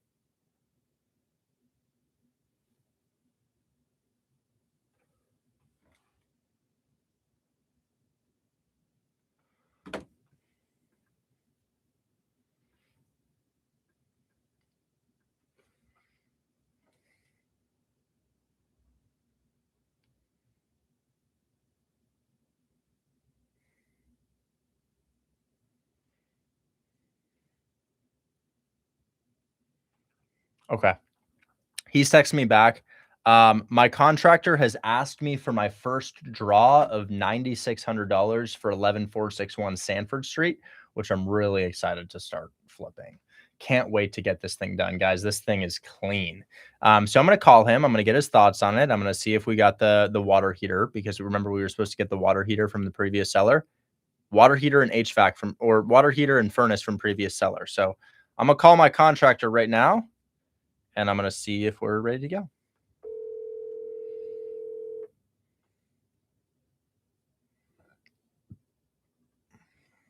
What's up, Richard? Hey, man, how you doing? I'm doing all right. On the way back to Tacoma now. Great. So yeah, I just wanted to see for Sanford. Yes, I can give you that draw. Did we get the furnaces and what was it? Furnaces and water heater? No, they said Thursday, but I kind of switched the day to the inspection Thursday, so I'll probably get it for Friday because I want to make sure all that stuff, go right. You know what I'm saying? Make sure I'm there and available. But I mean, I probably could. No, I'm gonna say Friday because I'm gonna need to rent a truck to get 2 hot water tank and 2 furnaces. Okay. So you'll, but they do have that stuff, so you can pick that up. Okay. I don't know why I haven't gotten my rehab money for that yet, but I'm liquid the amount just in personal funds right now, so I guess I can pay you that. I probably pay you when you're starting. When do you think we can start work on Sanford? I was gonna start tomorrow. Actually, we getting done over here today. I was gonna have them go over there tomorrow to start. Okay, I'll pay you right. I'll pay you right now. I want to get it done. Hey, so that we didn't put a dumpster on there, and I didn't put a yard cleanup. But if you get me a dumpster, I'll do the yard cleanup for you. That's what I was saying. Oh, sure. Yeah. We definitely need to clean up the yard, especially from what we learned this time. And as far as the roof, because we kind of got under contract after this one, after we had our talk. Do you want to just wait on the roof and see if the buyer wants roof, or how you want to go about that? I'm sorry, I was sending a text. Would you say that one more time? The roof. Remember I told you it was like some discoloration on there in the front? It's dry now. I'm gonna send you a full video when I get over there tomorrow. A couple missing shingles. We probably can fix it. It's just up to you. 100% fix it. So we don't want. I'm not going to cut any corners on this one. So we need the whole. We're going to get the whole thing ready. I might actually list this thing on the market this time. Okay. All right. That's fine. When I get over there tomorrow, I'm gonna see you another video of the roof so you can see exactly how it looks. Because it was kind of cold out last time, probably a little bit of snow. So now that the weather's good, I'm gonna send you a full outside video.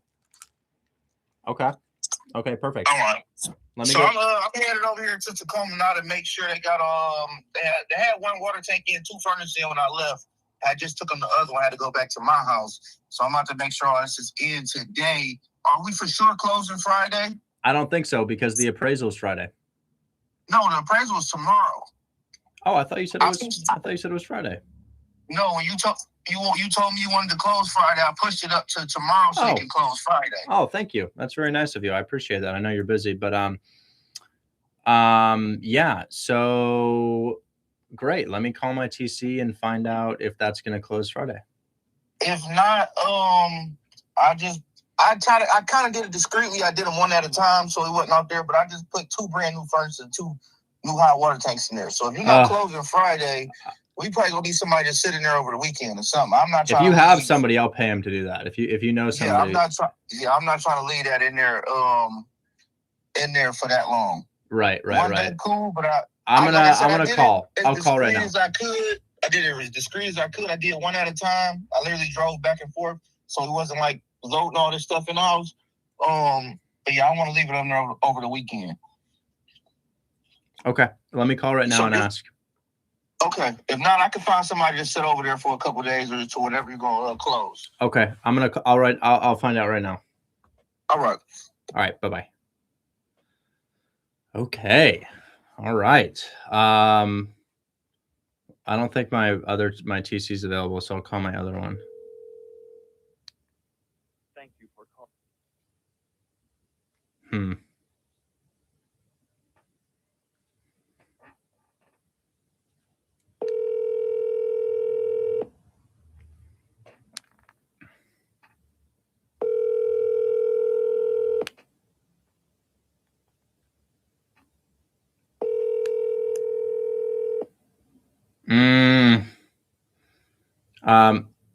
I need to close. Hold on, guys. So I'm going to put all my people in the chat. So we got Dan, the lender. We got Joseph, the buyer. We have Lexi TC, Clarissa TC. Okay. I need to close on Tacoma, 13605 Tacoma on Friday since we just put in the mechanicals. We have theft issues there, and I don't want them stolen. I guess I'll call my lender. Maybe he can help with that.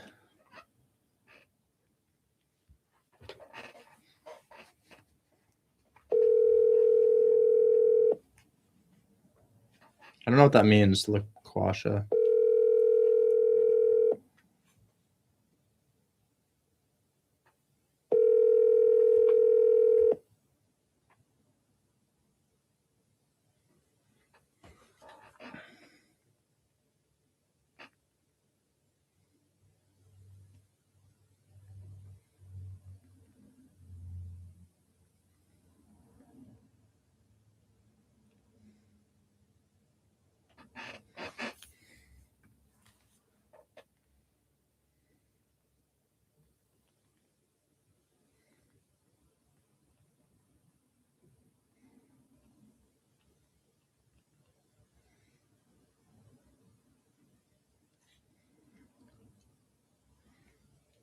I think the mobile home park is dead.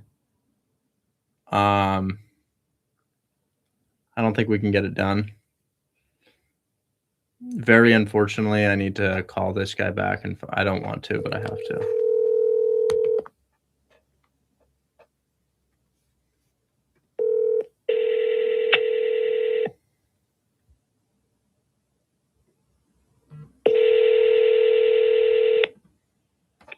Hey, how's it going? Hey, so he's saying he needs 12% interest on the 1.2. That's what he responded to me, and I'm trying to clarify as if we get there through an equity kicker to go to bridge the gap between 6 and 12. But what I'm getting from him, which I didn't previously get, was that the loan that he has is going to default to 12, and it's fixed, and he can't, and there's nothing he can do about it. Like he's stuck with that 12%.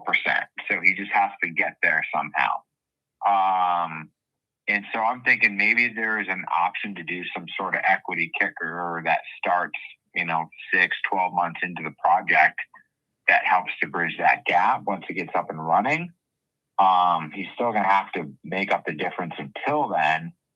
So it's not a perfect scenario, but, how do we get this done?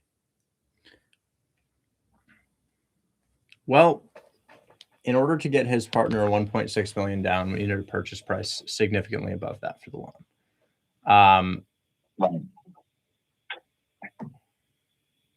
So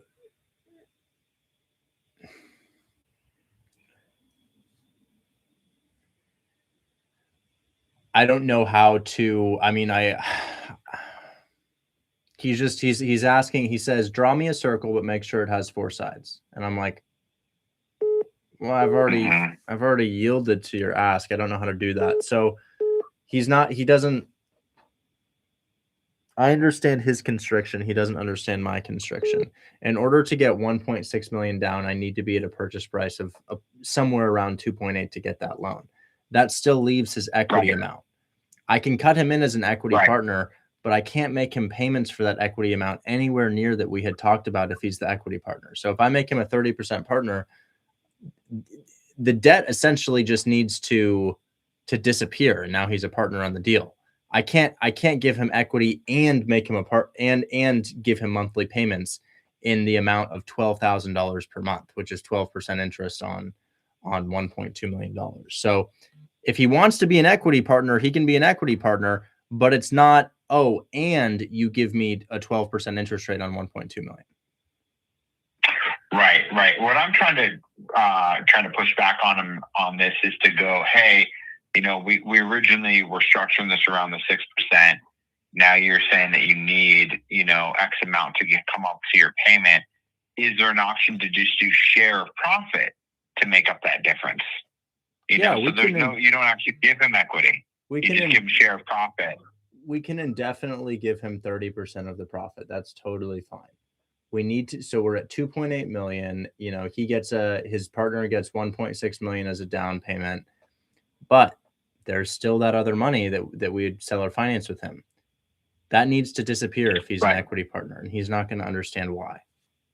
I understand his construction. I get it. His loan's going to jump and 6% doesn't cover that. But he's not wrapping his head around what I'm saying, even though he's the owner of this and probably twice my age.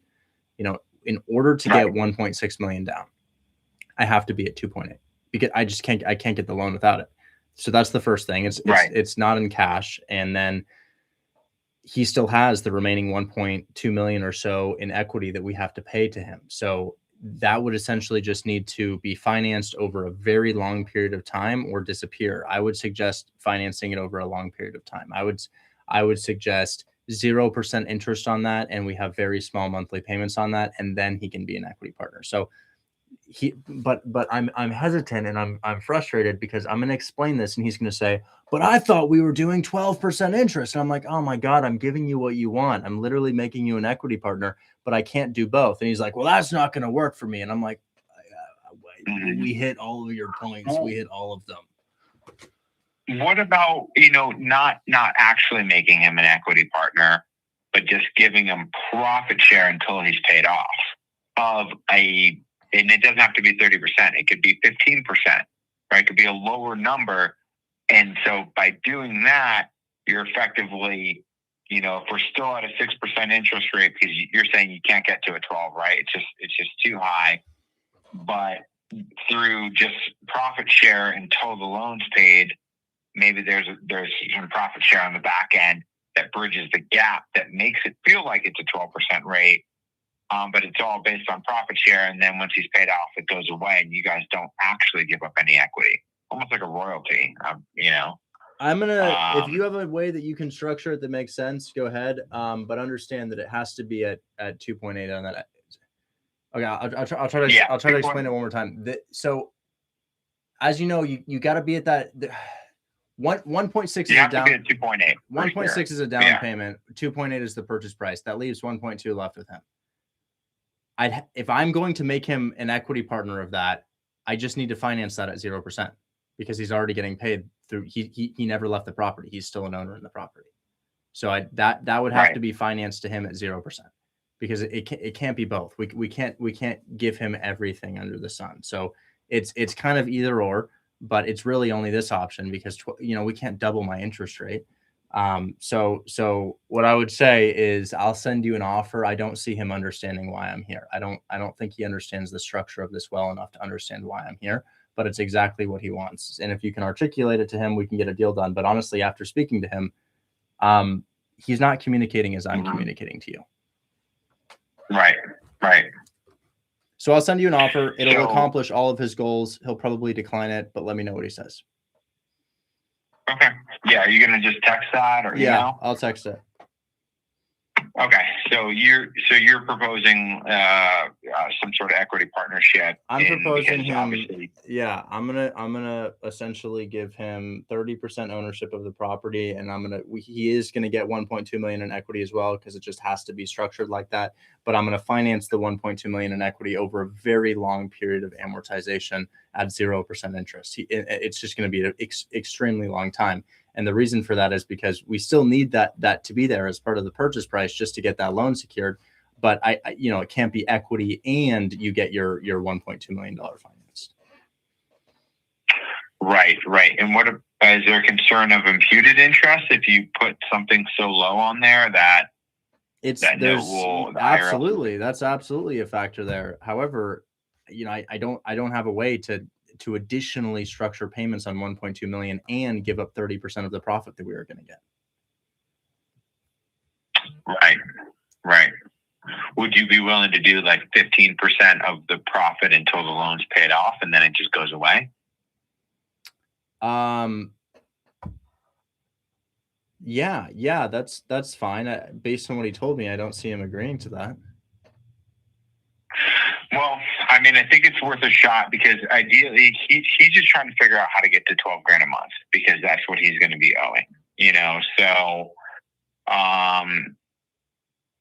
that's what I'm trying to get to. I know you guys came up with, hey, if we're going to buy out the other partner, he's like, hey, I just need to come up to $12,000 a month, Super easy.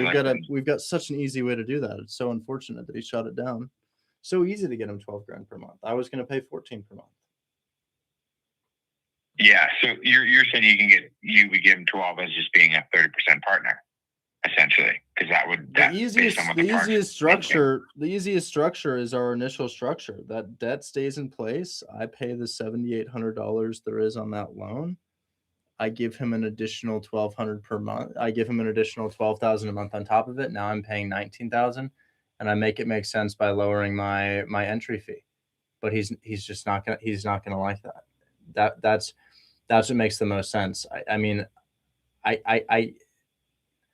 Mhm. or we could try to obtain our own financing at a $2 million purchase price.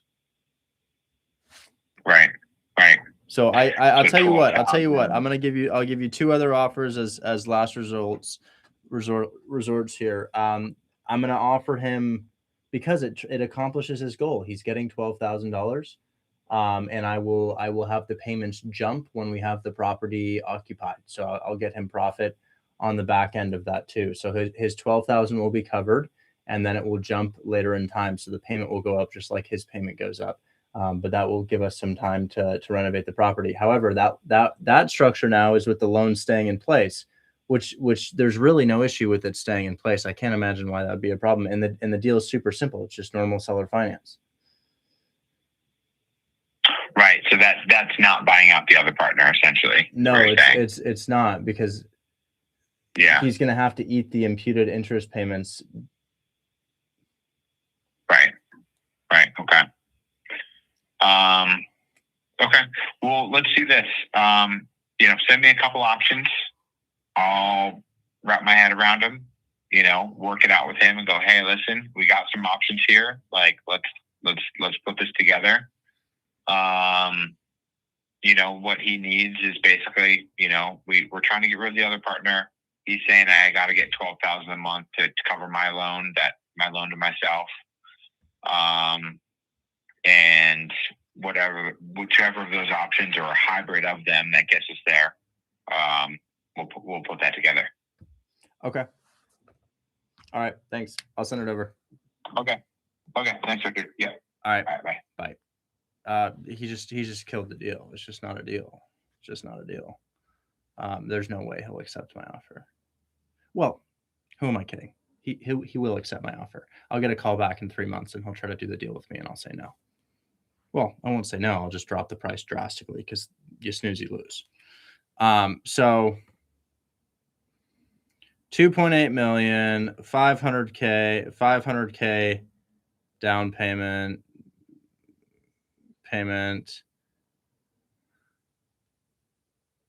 I'll say this. I'm happy to cut him in as 30% owner. He won't have to do anything. However, that's not possible while putting down 1.6 million and getting a loan to do so. That loan requires the purchase to be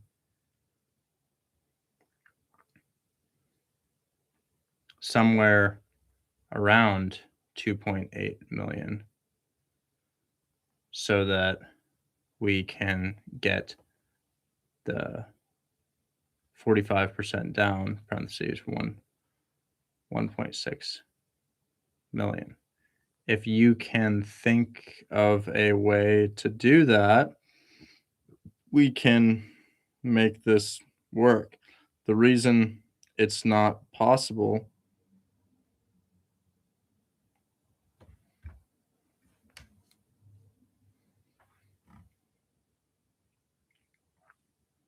two options. I'm not writing that out.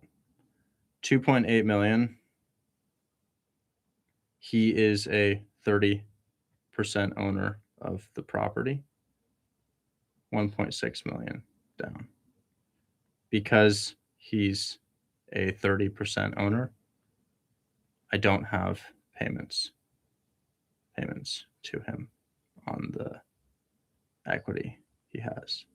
He never sold it. He's still an owner. We run everything. We pay for everything. He sits back and collects money.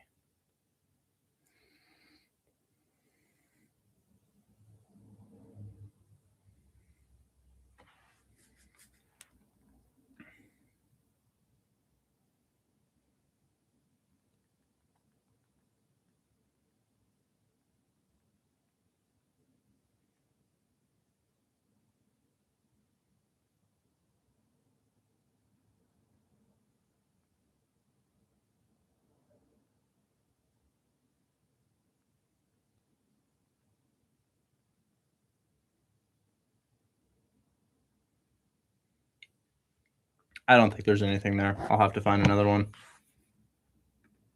It just doesn't. It just. I don't see him saying yes to it. He's too belligerent. It's. I wish my brain was a little bit slower because it's particularly frustrating to be 24 years old and the sole burden of figuring out how to do this is on me because not the realtor and not the owner of the property actually understands what they have. They don't understand how to finance it. They don't understand how to get the down payment. They don't understand interest. They don't understand cash flow. They understand literally none of it. Bro has a loan to himself that he can't modify. No, you don't. Your business partner granted you a loan and you're calling it your loan, but it's not your loan. It's your business partner's loan.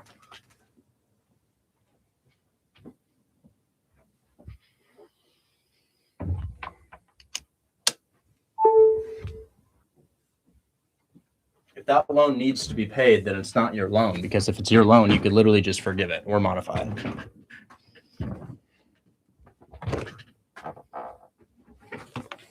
Okay.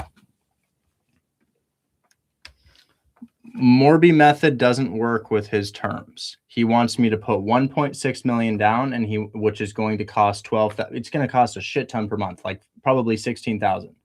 He wants 1.6 million down. Okay, cool. We get the 1.6 million down using the equity carry method, and now he wants us to finance the other amount, and he wants that to be at 12% interest because he has a loan to himself that he can't forgive for some reason. No, we're not doing 12% interest on that. The initial structure would have worked just fine. We take over the existing note at $7,800, and then we make him payments for the remaining amount, and he forgives or modifies whatever sort of loan he has. It's just not feasible. So I've essentially offered him 30%. It's not dead. The deal's not dead because I figured out a way to make it work. He's just probably not going to agree to it. The reason it's not dead is because I did 2.8 million with 1.6 million down. That's just fine. The other amount, I'm going to finance it over such a long period that it's not even going to be real. I'll finance it over 1,000 years. It won't even be a thing. And then he's a 30% owner of the property. That's how we do it. But I don't think he understands why it needs to be there. So it won't sell.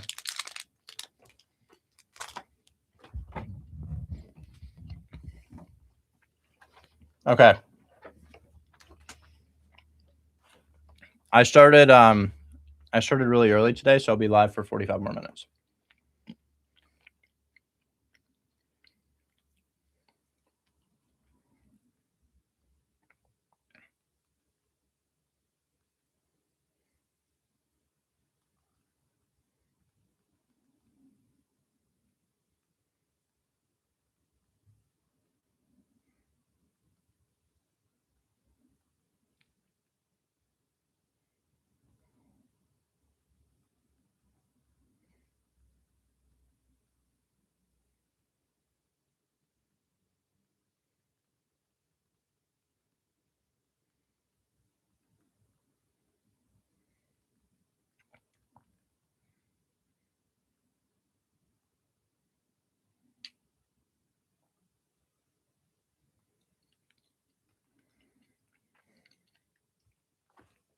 Your client's perspective is that he has 40% equity in the property, 46% equity in the property. He needs somebody else to bring the money to finish the projects. He needs somebody else to run the project. As he said, he doesn't know how to run it either. We're doing that. For all of the money and expertise that we bring to the deal and paying off his other partner and taking on the debt for that, his equity goes from 46% to 30%. He's a 30% owner of the property, and somebody else does all of the remaining work for him.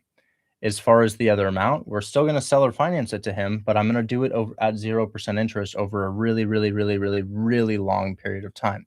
He's still an owner of the property. So nothing has changed except for he's bringing in an operator and more capital for a slightly lesser equity percentage.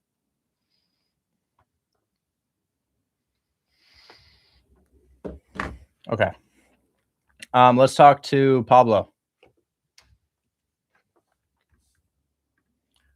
What's going on, man? Hey, what's up, Rich? Hey. Thank you, bro. How can I help you? So, yeah, so I have this mobile home park. Seller is ready to accept. Oh, so it's listed at 1.3. He's ready to accept 1.7. He needs 310 down to pay off the loan. The property brings in just over 14,000. I think it's like 14.4 right now, with the manager staying in one of the units for free. There's 31 units. One of them is a studio apartment. They're all tenant-owned homes. And yeah, he's ready to accept 1.7 with 310 down and 0% interest over with a 6-year balloon, and then or 5K a month also.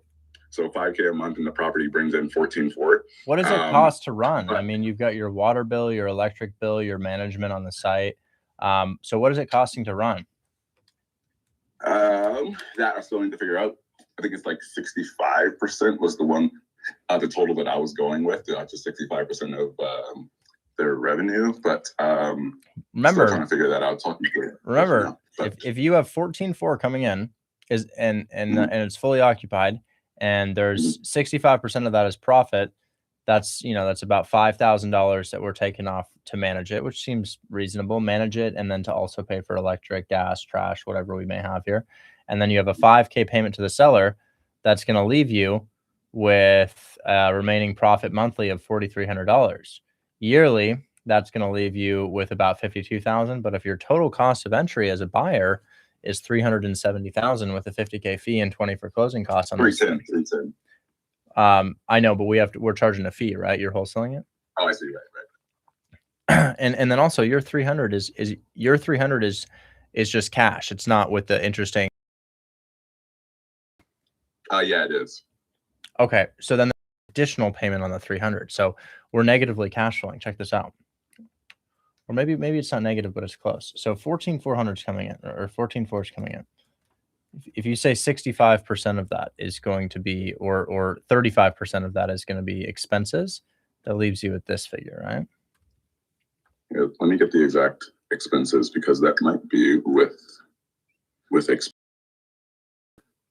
And then you have to pay 5,000, and then we got to go home for the 300,000, and that 300,000 is maybe at 7%, and that's going to cost you 2,000.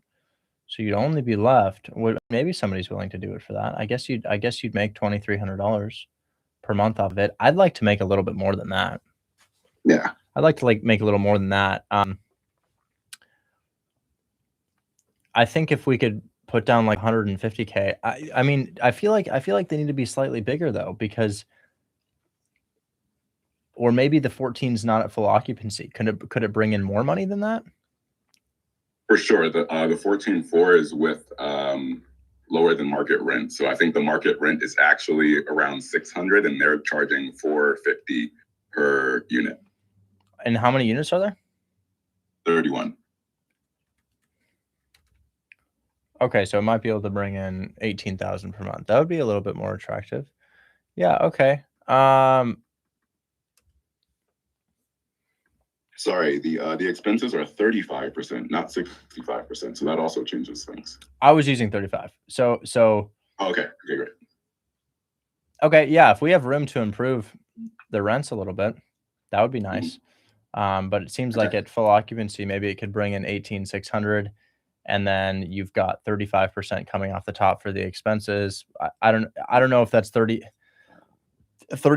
of what? 35% of what they bring in now? Yeah, so the net operating income, like this is net operating income. This is 112,000. That's what they bring in right now with the below market rents. Okay. So $5,000 a month is going to be in expenses. 18,600 comes in, $5,000 a month is our expenses. And then we also have a $5,000 monthly payment to the seller. And then we have a $2,000 monthly payment on our seller carryback, or not our seller carryback. Sorry, the 300 that we put down. Yeah. So where you're looking at 6,600 coming in, and you should be able to get into it for $0 down. So that's helpful to know. If we could increase the rents and bring that up to 18.6, you've got, you're jumping through the hoops for more than $2,000 per month, which would be cool. For sure. And there's no type of rent control in this area either. So it's totally possible to raise it. Good. Okay. He's also willing to accept 1.2 with 310 down and then a 3% interest rate. So like the reason why he was hesitant about the 0% interest was because his CPA told him that if he gives us a 0% loan, the IRS could come back for him for the interest that he should have charged. And I told him he could just allocate a portion of the monthly payments and the balloon payment as interest, and that would suffice. But he's waiting to talk to his CPA about that. Just to confirm, but he can't get a hold of him because it's tax season. But he said the other option was 1.2 with 310 down and 3% interest, and he'd like he'd accept that like on the spot.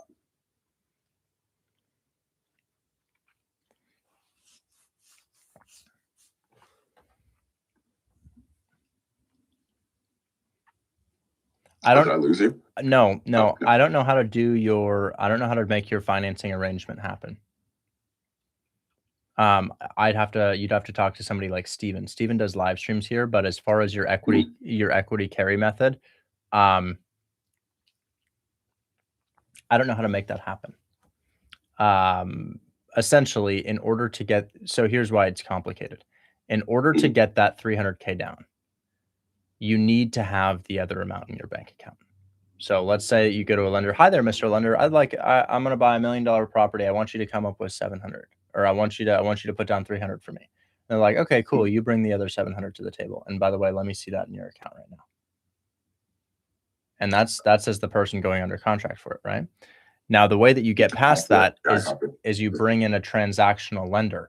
Somehow, some way, a transactional lender temporarily signs on to your LLC to show that you have that proof of funds.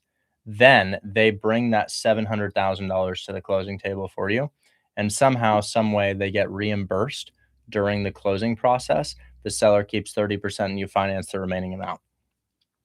I have no idea how you get a transactional lender to sign on to an LLC to show proof of funds for something so that we can get that financing accepted. I don't know how to do it. I have no idea. I've never done it before. I thought this was just a DSCR situation where you could go get the 310 loan for. It is, but where does your 700 come from? Remember, when you get a loan, like when we do our normal DSCR loans, 80% comes down. Lender puts 80% down for you, but where does the other amount come from? Your buyer got seller finance, no?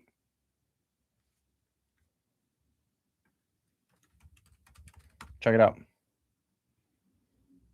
When we do these deals in Detroit, like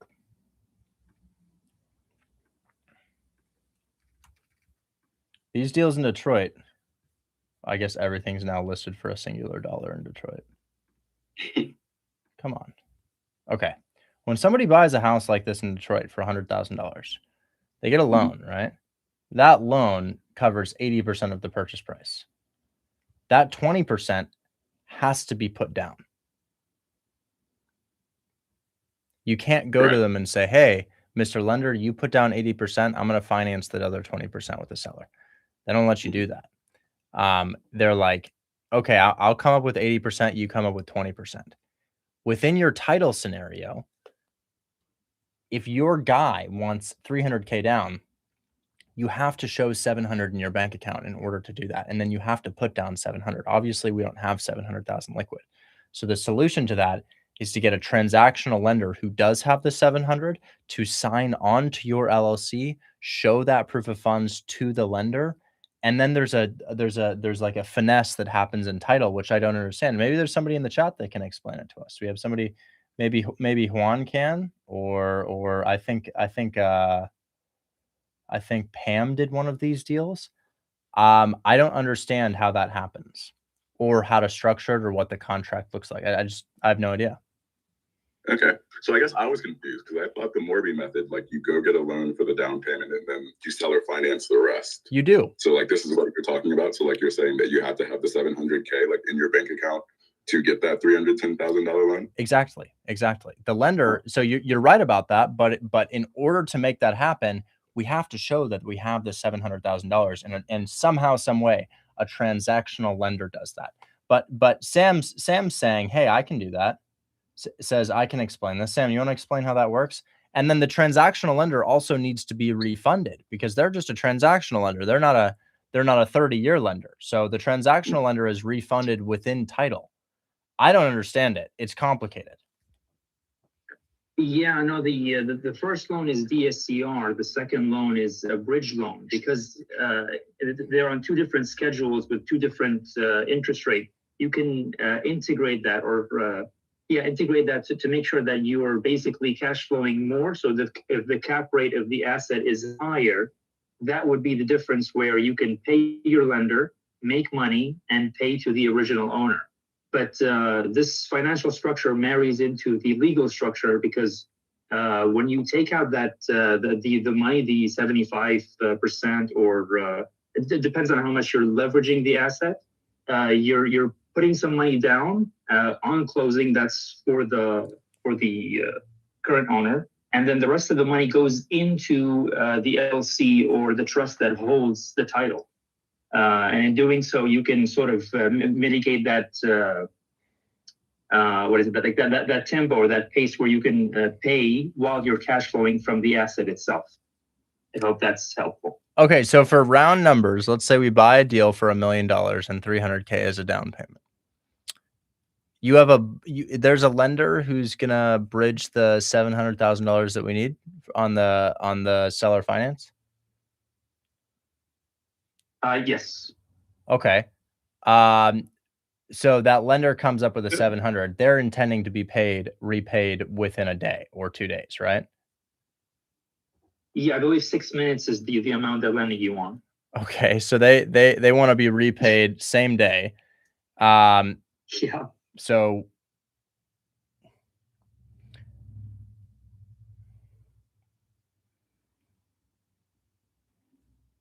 I guess there's some sort of double close that happens and they're repaid on the back end. I don't understand how they're how they would get repaid on the back end of things. Sorry, I cut out. Yes, it's for now like exactly how Steven said it. There's a double close involved, which you kind of bring in a lump sum, you pay a little bit, and then you give some of that money to closing, and then you pay back some of it, and then bridge lender comes in and basically that money gets installed within the entity itself. So you sort of take the money, but you pay it back on your own schedule. Does that make sense at all? Yeah. I think it can be summed up by this. We get 110% financing on the deal. 30% of the purchase. You over leverage it. 30% of the purchase price is going to the seller. The transactional lender is there's multiple lenders. The seller's a lender, there's a DSCR lender, and there's a bridge lender, right? So there's essentially 3 lenders in the deal. Yes. The DSCR lender is going to bring that or not the DSCR lender, the transactional lender or your bridge lender is going to bring the 700,000 necessary to do the deal. But then the other lender is going to fund essentially 110% paying back the transactional lender. And then that 70% bridge between the seller's equity, between what the seller got and the purchase price is seller financed over a certain period of time. Now, I don't know how to, I understand your transaction. I have no idea how to structure that. I know how to structure it. I don't know how to get it under contract. I don't know the lender to do so. And my TC team also can't close stuff like that. So it seems like you might have the numbers to work your deal, Pablo, but I needed my deal to be seller finance and not this equity carry thing, because I don't know how to tell a lender that I don't have a bridge lender is what I'm trying to say. I don't have a bridge lender, but this, from my understanding, it's like a 3 or 4 month transaction. I think Garrett's been working on one for a year now. But I think it's maybe it could go even faster than that if it's just straight seller finance. But it's hard because I call my lender and I'm like, hey, you're a transactional lender, right? How often do mortgage methods close? He says about 2 or 3% of the time. And I'm like, damn, really? And then I call Garrett and I'm like, yo, is your mortgage method closing? And he's like, yeah, it's closing. And then 6 months later, hey, is that closing? Soon, man, soon. And I'm like, shit, okay. So guys, if somebody knows how to do that, they should do it. I don't know how to do it. But I know it's possible. I've seen people do it before. However, what I'd really like to see is our normal seller financing. If we could get 10 or 15% down, or even more than that, maybe 20% down, and there's the income to allow for it, that's great. That's great. You know, I'd love to do 15 or 20% down on a mobile home just with normal seller financing. For this one, how would that go? So if we did $300,000 down normally and we financed the remaining amount at, you said he's okay with, what was it, 2% or 3% or what was it? 3%. So if we do $1.2 million, is it what you said, 1.2? Yeah. $1.2 million, $300,000 down, 3% interest. That's a $37.94 monthly payment with 25% down. What would our cash on cash return be? Let's say it's going for $18,600. Do you think we could do payments could payments be delayed a couple months? I believe he would be okay with that. Yeah. Because that could be nice because we have some time to get it to 18.6. So he has $5,000 in maintenance and management fees coming out of the 18.6 when it's fully occupied. We have a payment to him of $37.94.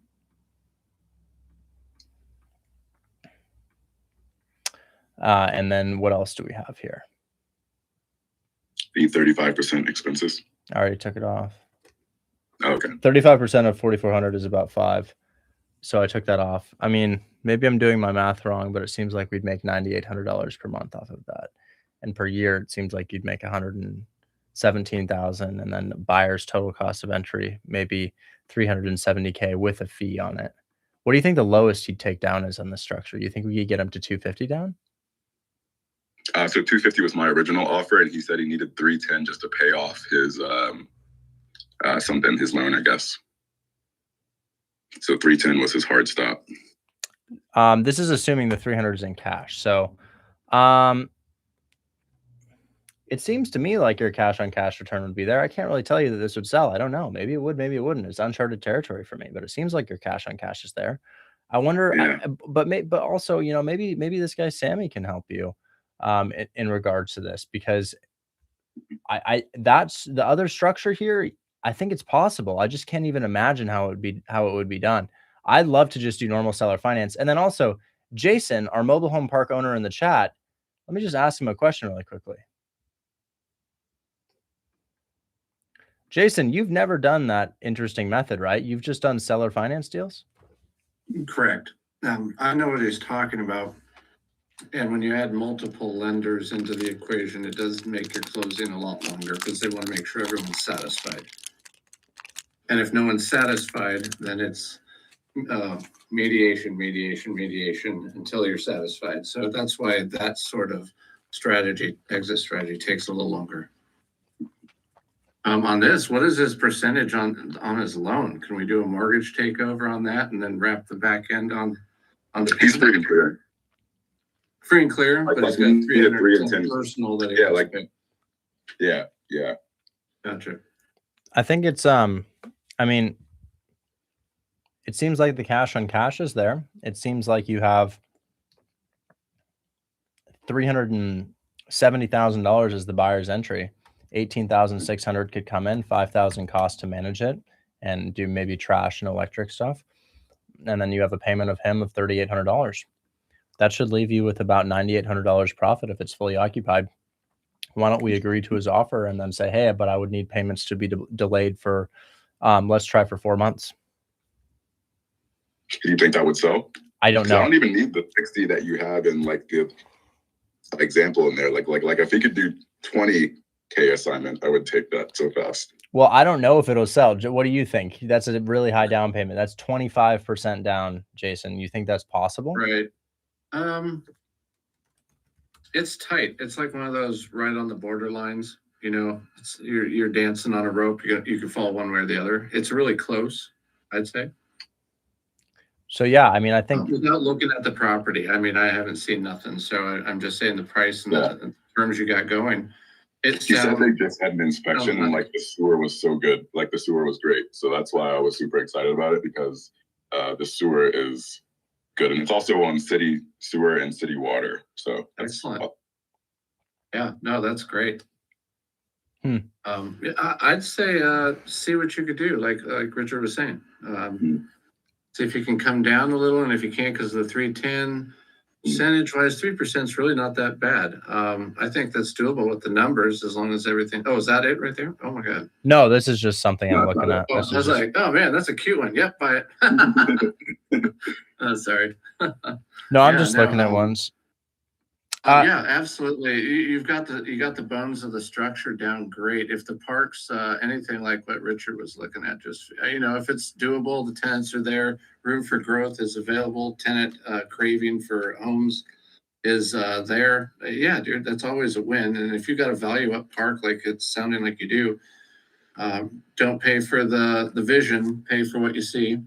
And if the sewer and everything's great, then that's like, oh my God, that's a huge relief. I mean, that thing blows up in any direction. It's 6 figures. So yeah, they said they just had it inspected and the sewer was good. So that's important. No, it sounds like it's right there. It's I wouldn't say I give it a definite solid 50-50 on buyer awareness. And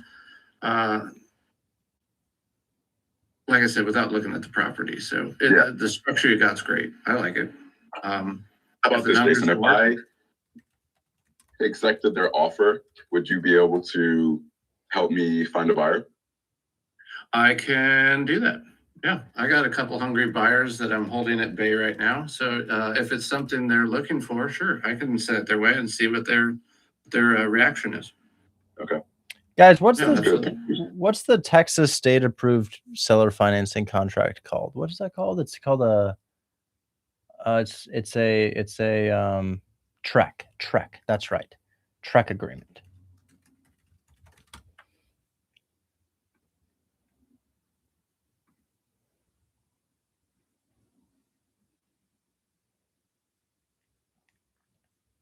Richard, may I ask you a question? Sorry, I wasn't here from the beginning of the live.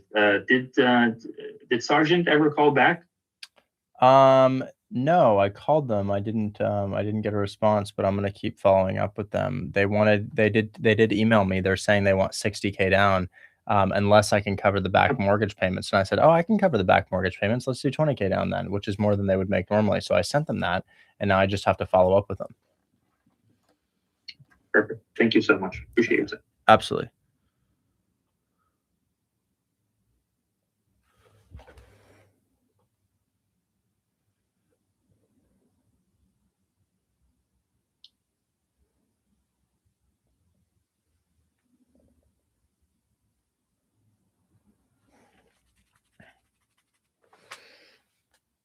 Okay, we'll attach a deed of trust addendum in closing for that, and then working with Yusuf's agent. Who did I just speak to? Pablo, you're all good, right? Yeah, all good. Thank you again, Richard, and thank you, Jason. Absolutely. Jason, can I text you my my phone number, so like once I get this accepted, I could possibly reach out and see if we can find a buyer for it? Or did we lose Jason? I'm not sure. Oh. Okay. I'm here. Sorry. Yeah, put it in my DMs. That'd be fine. Yeah, absolutely. Okay, thank you, Jason. I appreciate it. Yeah, man. Have a good day. You too.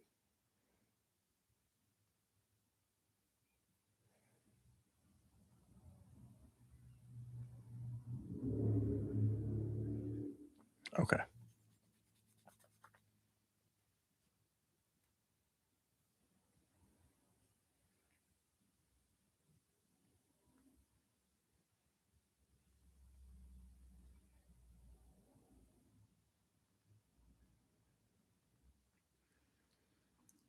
Okay, who had the deal that Saeed was buying? Who was that? Saeed was buying a deal with. It was Lakewood, right? Jose, is that you? Jose, are you Lakewood? Yes, I am. Okay, perfect. I finally got his LLC. It was really frustrating that he didn't send it. So I need to.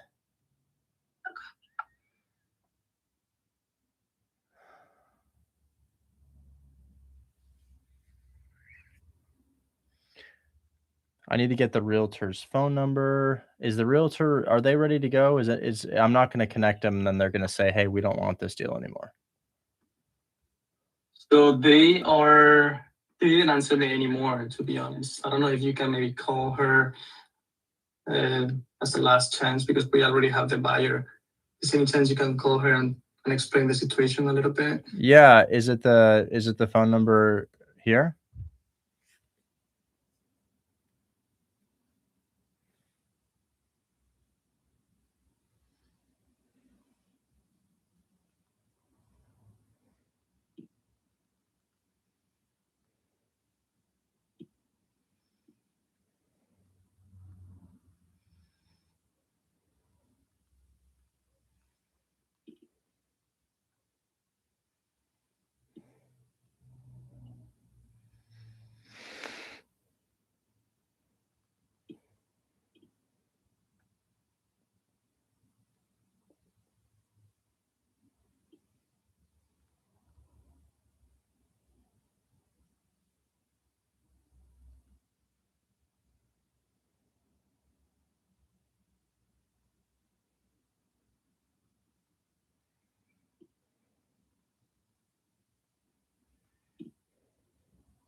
Okay, so your agent is the one with the phone number ending in 49?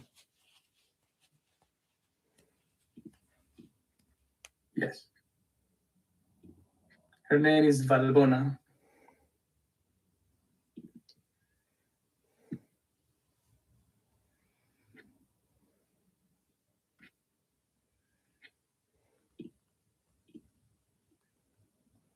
The deal is 225, down payment 27, monthly payment 800, 0% interest, pretty much.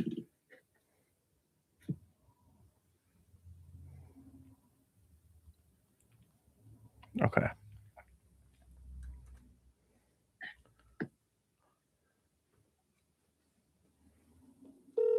It's ringing.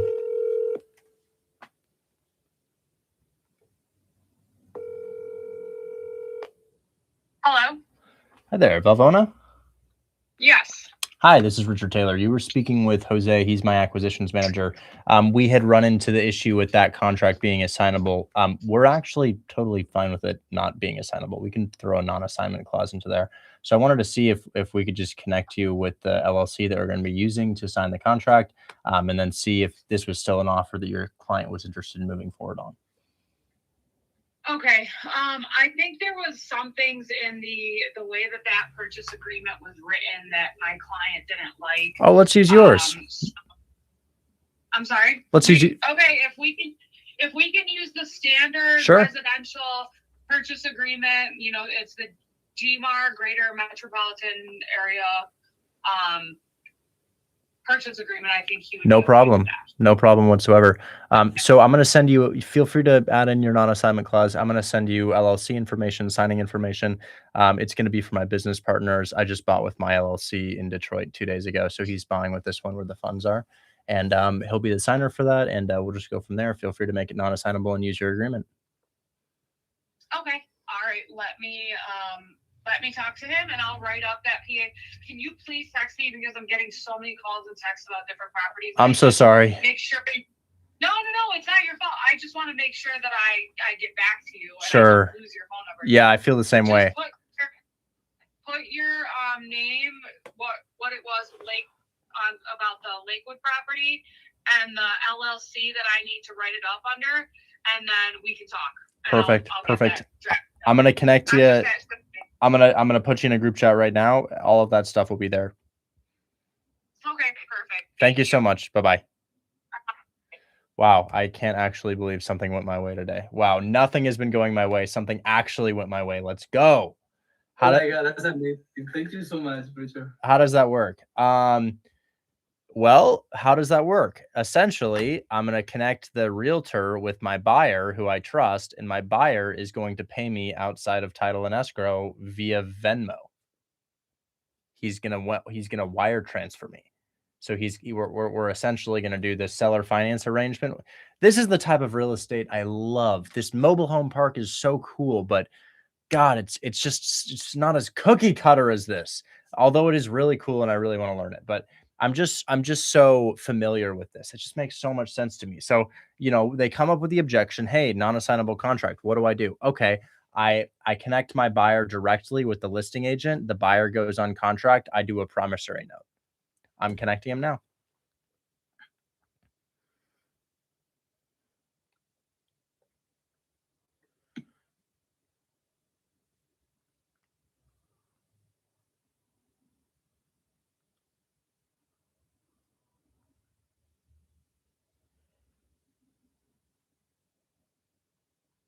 Let me connect him right now. And then Jose, do I have your phone number? Yes, I think so. But I will send it to you again, okay? Is there any chance you can also connect me to the buyer for the cash deal that we already sold yesterday, or you sold yesterday? Oh, yeah, it's your duplex. I can't connect you with Yes. the buyer, no. But I can tell you when they want to walk it. I think they want to walk the property shortly here. I'm still getting confirmation on that. I'll try to see if I can call them. As far as bringing up more people, yeah, I'm not even gonna be able to help the people we have on stage. So I'm sorry, guys. It's just too much happened today. I'm gonna head out at a little after 4, and then I'll probably have another group leader like Kira answer questions. Kira's here; she'll answer questions. But I started today at 1:15, so it's almost 4 right now. Okay, so I'm gonna connect all parties here.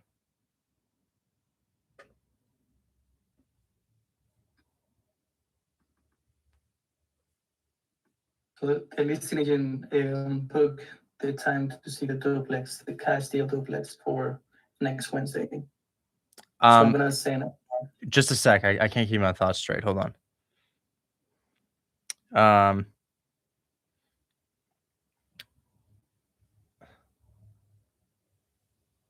How do you spell Valvona? I'm worried about spelling that incorrectly. Can you DM me the spelling of that, please?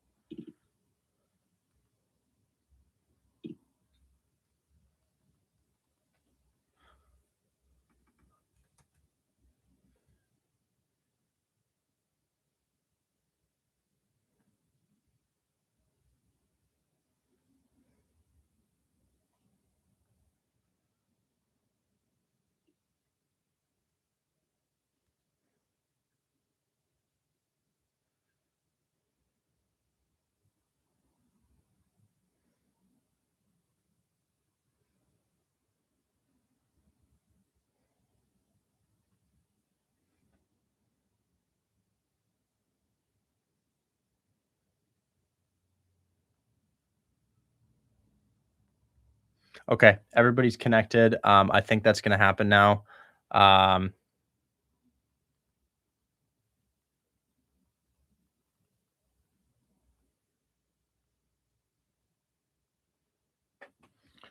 Okay, so 198, 27 down, 800 per month, right? Yes, 800 per month. Okay, 198,000, 27,000 down. The purchase price is 225,000. Okay. And then we have 10 business day inspection, and we can do 7 business day inspection. And then 250 EMD, 800 per month, 6-year balloon.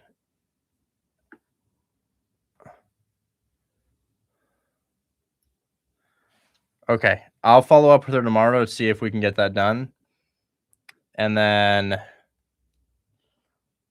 yeah, hopefully we can get this done. And then I'm just going to say Saeed and then Lexi. Hey, Lexi, this is kind of a strange scenario, but I'm having Saeed sign directly with a listing agent on a non-assignable purchase and sale agreement, and I need a promissory note from him for a, oh shit, what was the assignment fee we got? I sent it to him at 8,000. Was it 38K? I'm just gonna check.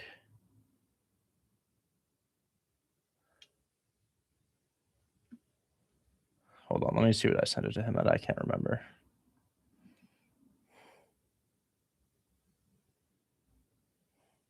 $35. 8K assignment. 8K assignment. It's 8K assignment.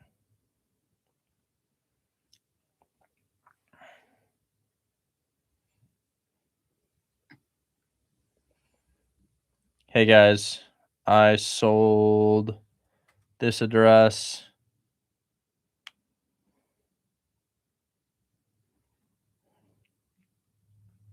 to Saeed, and the assignment is going to be paid outside of escrow via a promissory note.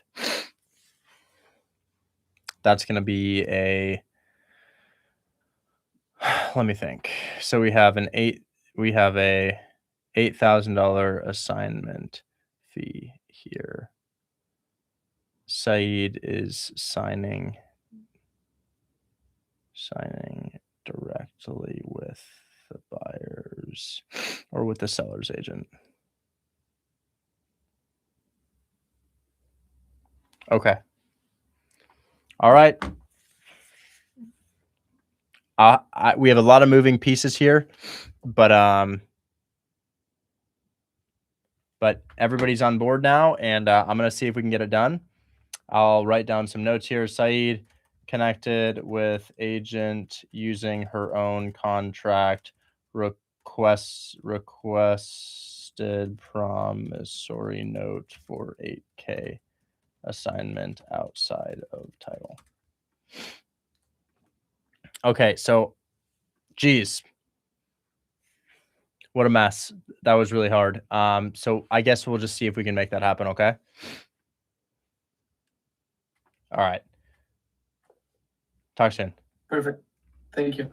Okay, I'm gonna try to get through as many questions as I can. I guess it's less than I thought. I could probably handle this, guys.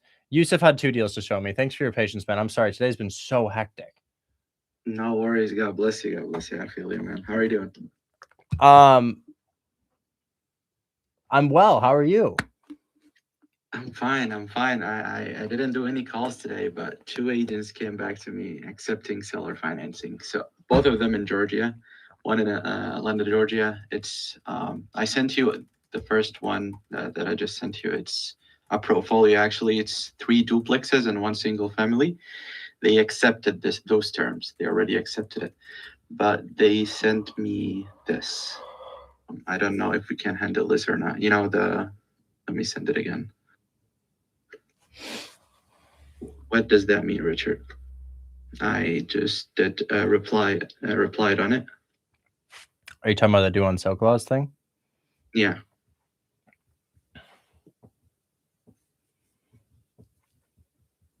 It's okay. There's a way to do that.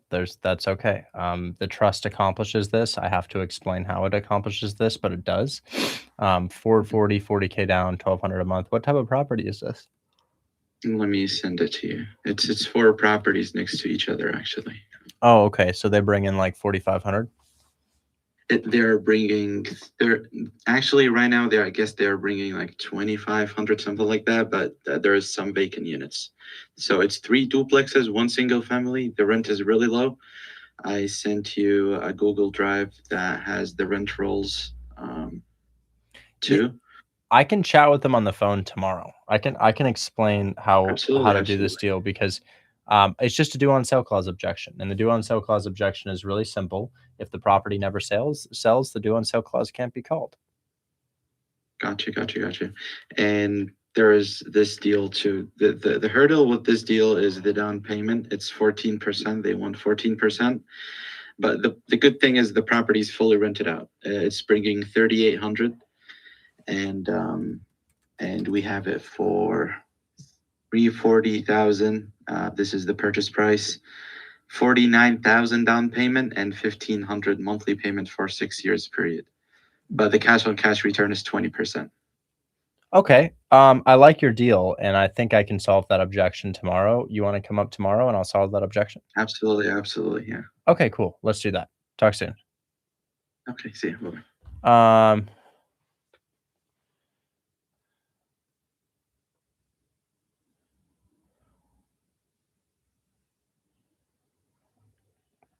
Oh, Richard, one quick question.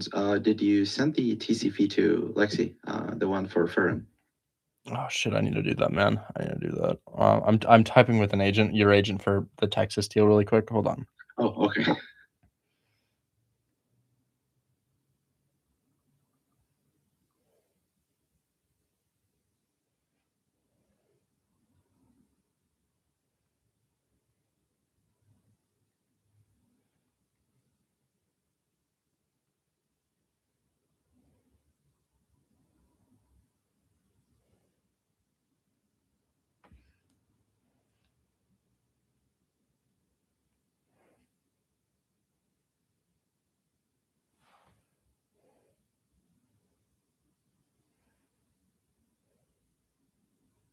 Okay. Everything's moving forward with your deal in Texas. Gosh, I do need to pay her, but I just can't do it right now. It would take me 10 minutes to log into my bank and get it done right now, so I just can't do it right now. Absolutely. But I do. No worries, no worries. She'll talk to me. Okay, sounds good.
I'm debating a title company with the agent right now.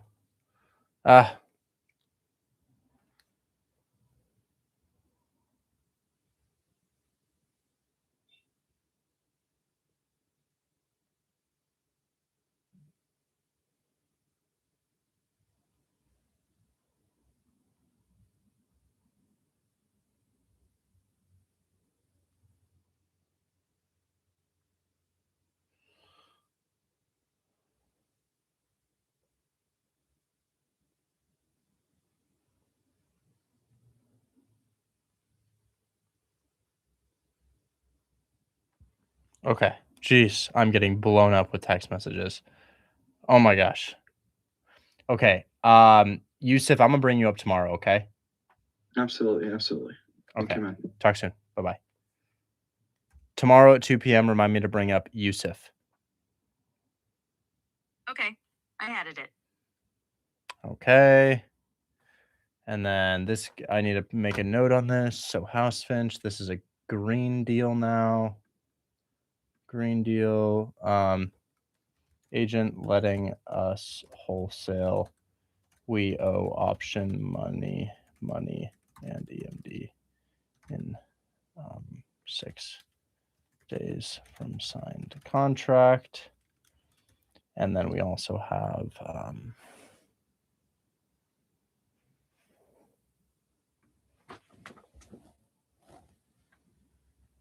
Hazel Ridge Street. No, I think that died. Lakewood. Yeah, Hazel Ridge died. Hazel Ridge is dead. That was the one where we accepted interest only. And then we have Lakewood. That's happening. And then this buyer is getting loan. And then this. Oh my God. I'm gonna collapse under all these things that we're doing right now. Good stuff. Good stuff. Good stuff. This is green now. That's accepted. That's accepted. Okay. And then I was supposed to bring up Mr. Phil, but he's not here right now. We'll talk to these other people. Let's talk to Bilbo. What's up, man? I had a reminder to bring you up. Hey, I mean, you got that kind of money, that kind of motion going on. I can wait. You know.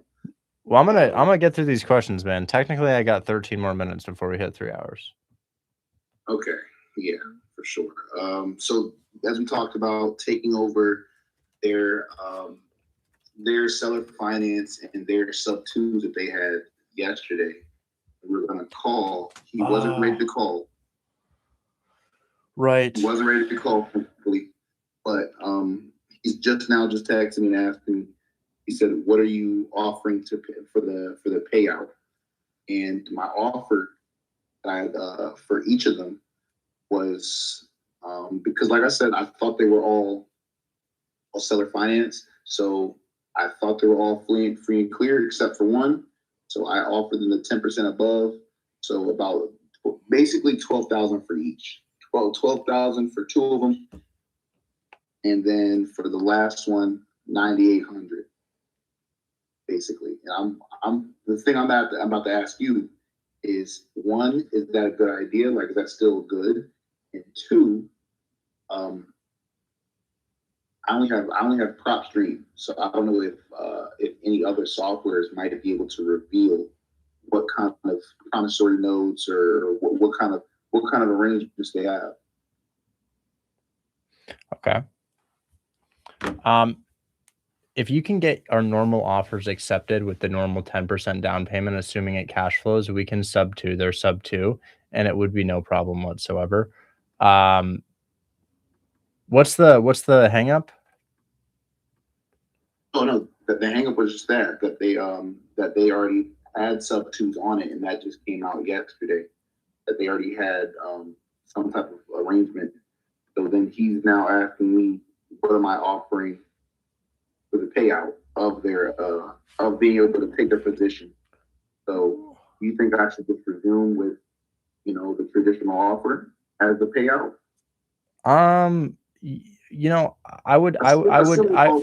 Yeah, it's 10% of whatever you deem it to be worth or whatever they're asking here. So 10% down, that works if they're cash flowing.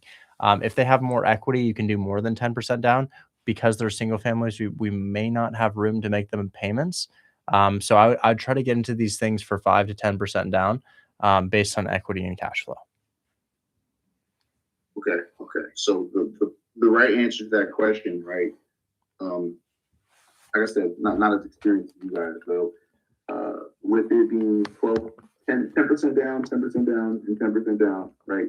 The total of that would be the right answer to send back to him, you think? Yeah, yeah. 10% down is generally where we need to be. Yes.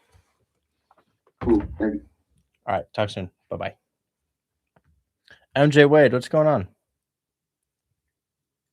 What's up, bro? Appreciate your time.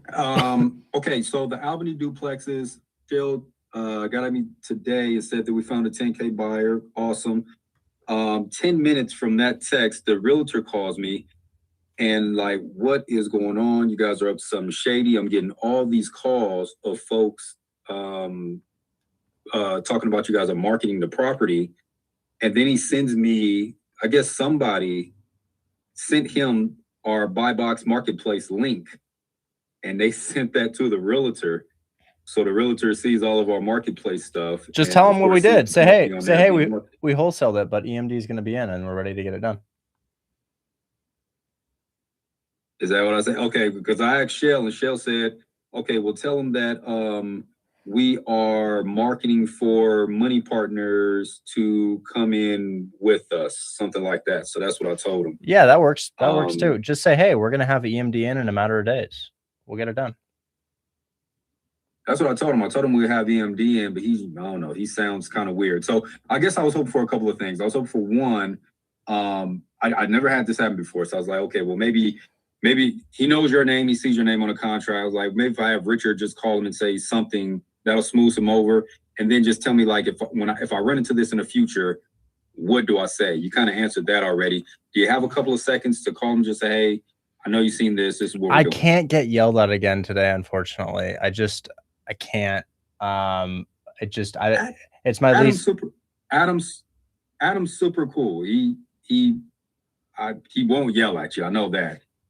He just didn't understand. He was getting all these calls and he's like, what's going on? I'm just trying to smooth the guy over because he has a couple other deals that he's bringing our way. So, I don't know. I might have more energy to do something like that tomorrow. I'm just quite low energy from realtors today. So I'm happy to talk to him tomorrow, but what you said to him is accurate. I would ask Shell when EMD can be in and be like, look, I understand we marketed for an equity partner to bring the down payment to the table. We found one and they're ready to get it done. We'll probably have EMD in the next like 1 to 2 days here, but confirm when that will be with Shell. And if you need me to talk to him about it tomorrow, I can. But my least favorite thing is to jump into a scenario that I haven't been talking to the guy on. And then, he's like, well, you guys handled this like this and like this and like this. And I'm like, man, I had nothing to do with this. I don't know anything about this. So I'd love it if you could just tell him that. And we can get and I would just have the buyer submit EMD, tell Shell, hey, have the buyer submit EMD, then we can leverage that and be like, look, I understand you're unhappy with this. EMD is in. Yeah, Shell, last word from Shell is that the buyer wants to inspect the property. It's fully tenant occupied, so I guess I gotta try to arrange that with the realtor. But that's kind of where we're at with that. Yeah, and look, if you need me to talk to him tomorrow, I can. I just can't do it today. That's fine. I get it. My realtor told me for the mobile home park, we have a deal. It's ready to go. I call the owner and he's like, none of this is gonna work. And I'm like, okay. So I have low patience today, and I'd prefer not to talk to the realtor who's angry right now. But we can do it tomorrow. I hear you, bro. That's cool. Yeah, can you bring me up tomorrow? That'd be awesome. But I'll communicate with them before then. It may not even be necessary, but if you could put a note to bring me up, that'd be awesome. Yeah, I'll bring you up tomorrow. Okay. You're the man. I appreciate you. Tomorrow at 2 p.m. remind me to bring up MJ Wade. Okay, I added it. Okay, got you locked in here. We got 2 more. Cruz, what's going on, man?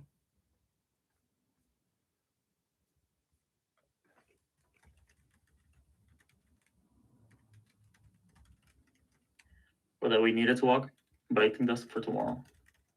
Weather pushed it back. You talked to the inspector? Yes. Okay. That got pushed back. Yours is in St. Paul, right? Yeah. Yeah. So the inspector got a text from the seller saying that there's apparently heavy snow or something. It just we just need to. He says he's doing it the next day, and they already scheduled it. So inspection pushed to Friday. Inspection pushed to Friday due to weather. But guys, this week alone, look how many I have in escrow. I can't show the addresses on all these, but these are my deals in escrow right now that are going to be done. These 4 are from this week. The total is like 40,000. So it may be stressful, but I do have 4 that we got accepted. We got the 13,000 in Akron. We have this one in Lakewood that I connected the non-assignable contract. Remember that? That's just for an 8,000 assignment. So 13 plus 8 is 21. We have Cruz's deal, which we're talking about now, assuming the offer's been accepted, but the inspection could be rough. So we'll see. And then we also have the one that I just got accepted with Yusuf, which is a 0% interest seller finance house, where we told them that we're going to wholesale that deal. So we're looking at 4 deals from this week, guys, which is great. 4 deals from this week is really, really awesome. It just is definitely frustrating that the agent told me, hey, my seller's on board. And then I talked to the seller who's on board, and it just is not at all what we talked about. So everything's going really well. I mean, at the end of the day, we had 8 deals closed in the past 7 days, which is amazing.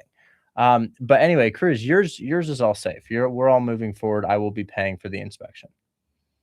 Yeah, question.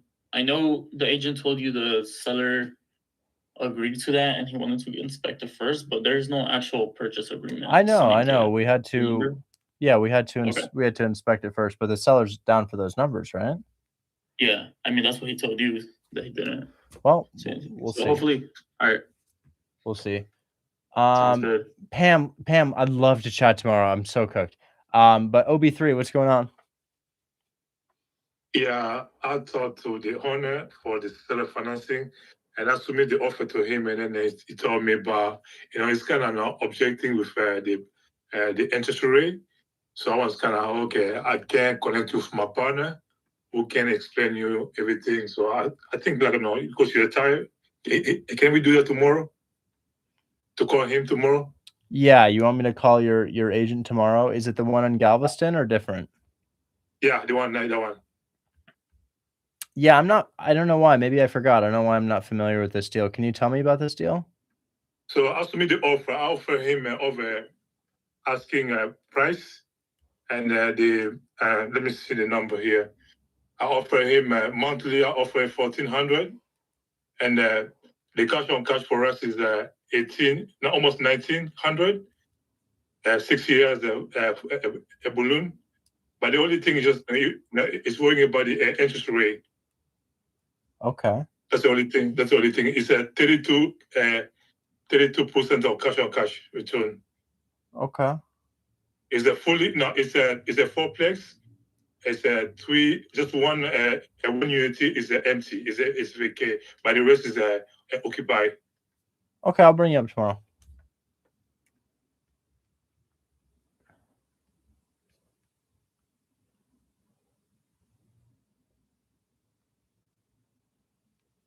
Okay. Tomorrow at 2 p.m., remind me to bring up OB3. Okay. Thanks so much, Rich.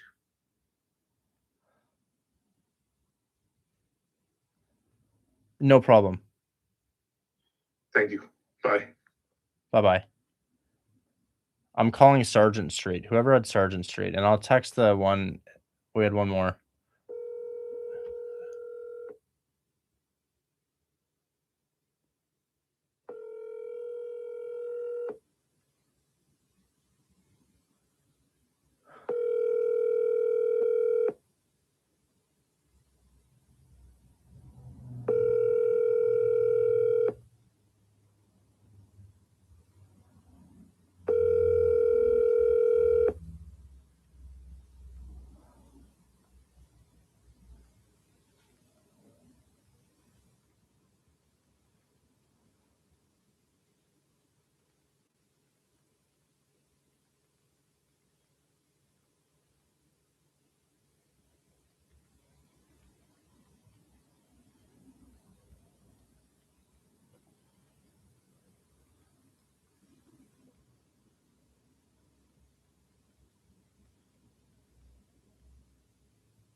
Okay, and then we got one more person to follow up with, and I don't think she really wants the offer, but we'll call her. That was the one that we were sent in North Carolina by that wholesaler from South Africa. Her name is Annie. She's very nice. She's very kind. And I'll give her a call. I don't think she's available. We'll call.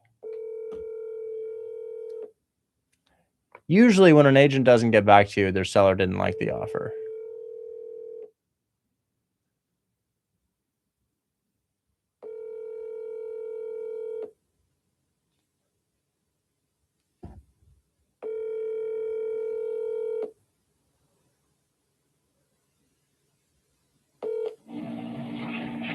I tried to call her, man. She didn't pick up the phone.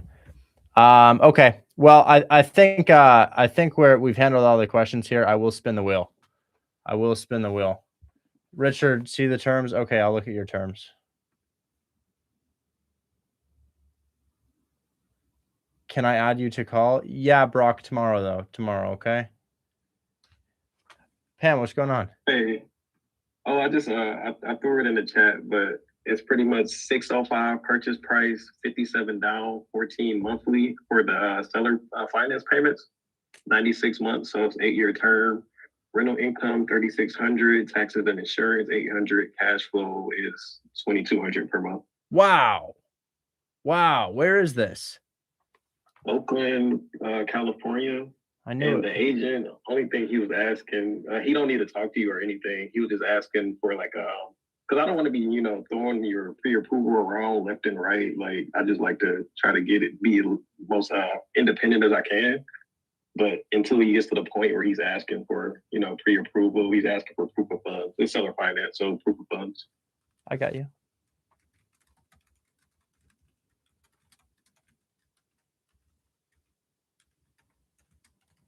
Condition is pretty good.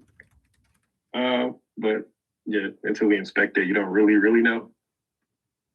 Okay. But yeah, that's the only thing I was wanting to ask about. I can help you with this. Okay, so there's that, and then here's a bank statement for you for February, if I can find it. There it is. Okay, and then I'll get you also a proof of funds on top of that. Okay, so you got portfolio, you got bank statement. Now you need proof of funds. We'll get that over to you.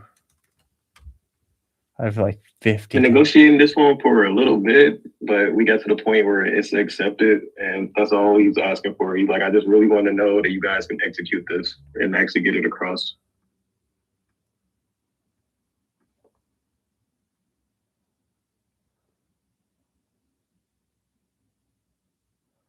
Just a sec here.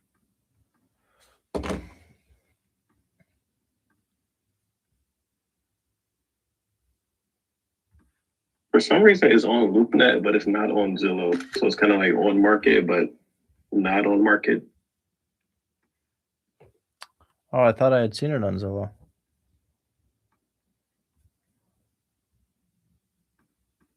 Well, you can see it on Zillow because when I looked on Zillow, it's like it says off market. But I can see it on LoopNet. Yeah, this is LoopNet. Oops. Okay, well, yeah, there's all that stuff for you. Cool, but yeah, there's another one I like that I got earlier. But that's all I needed. Hell yeah, awesome. Well, guys, if you have more.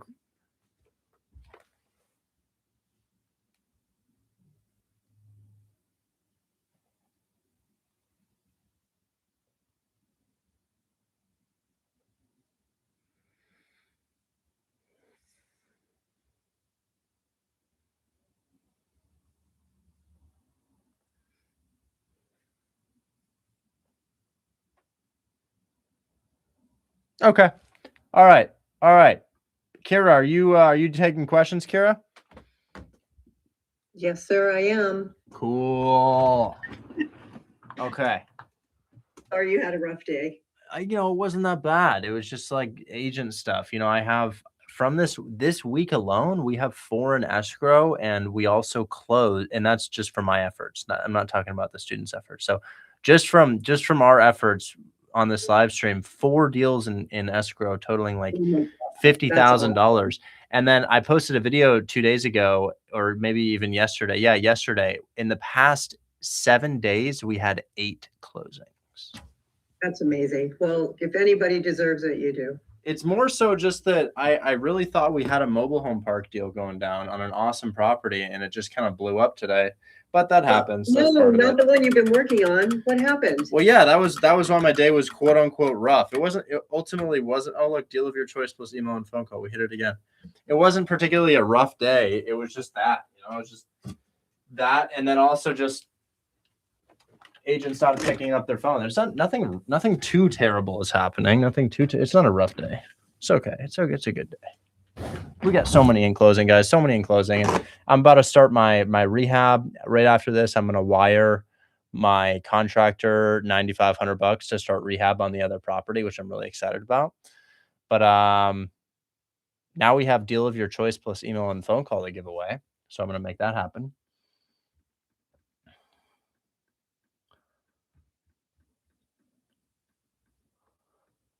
Okay, let's give away some stuff. Deal of your choice. So we landed on it again. So that means we're doing that again tomorrow. We have a nice little random trivia question here that we can do.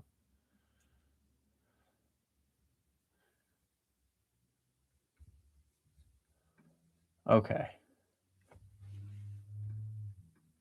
Huh.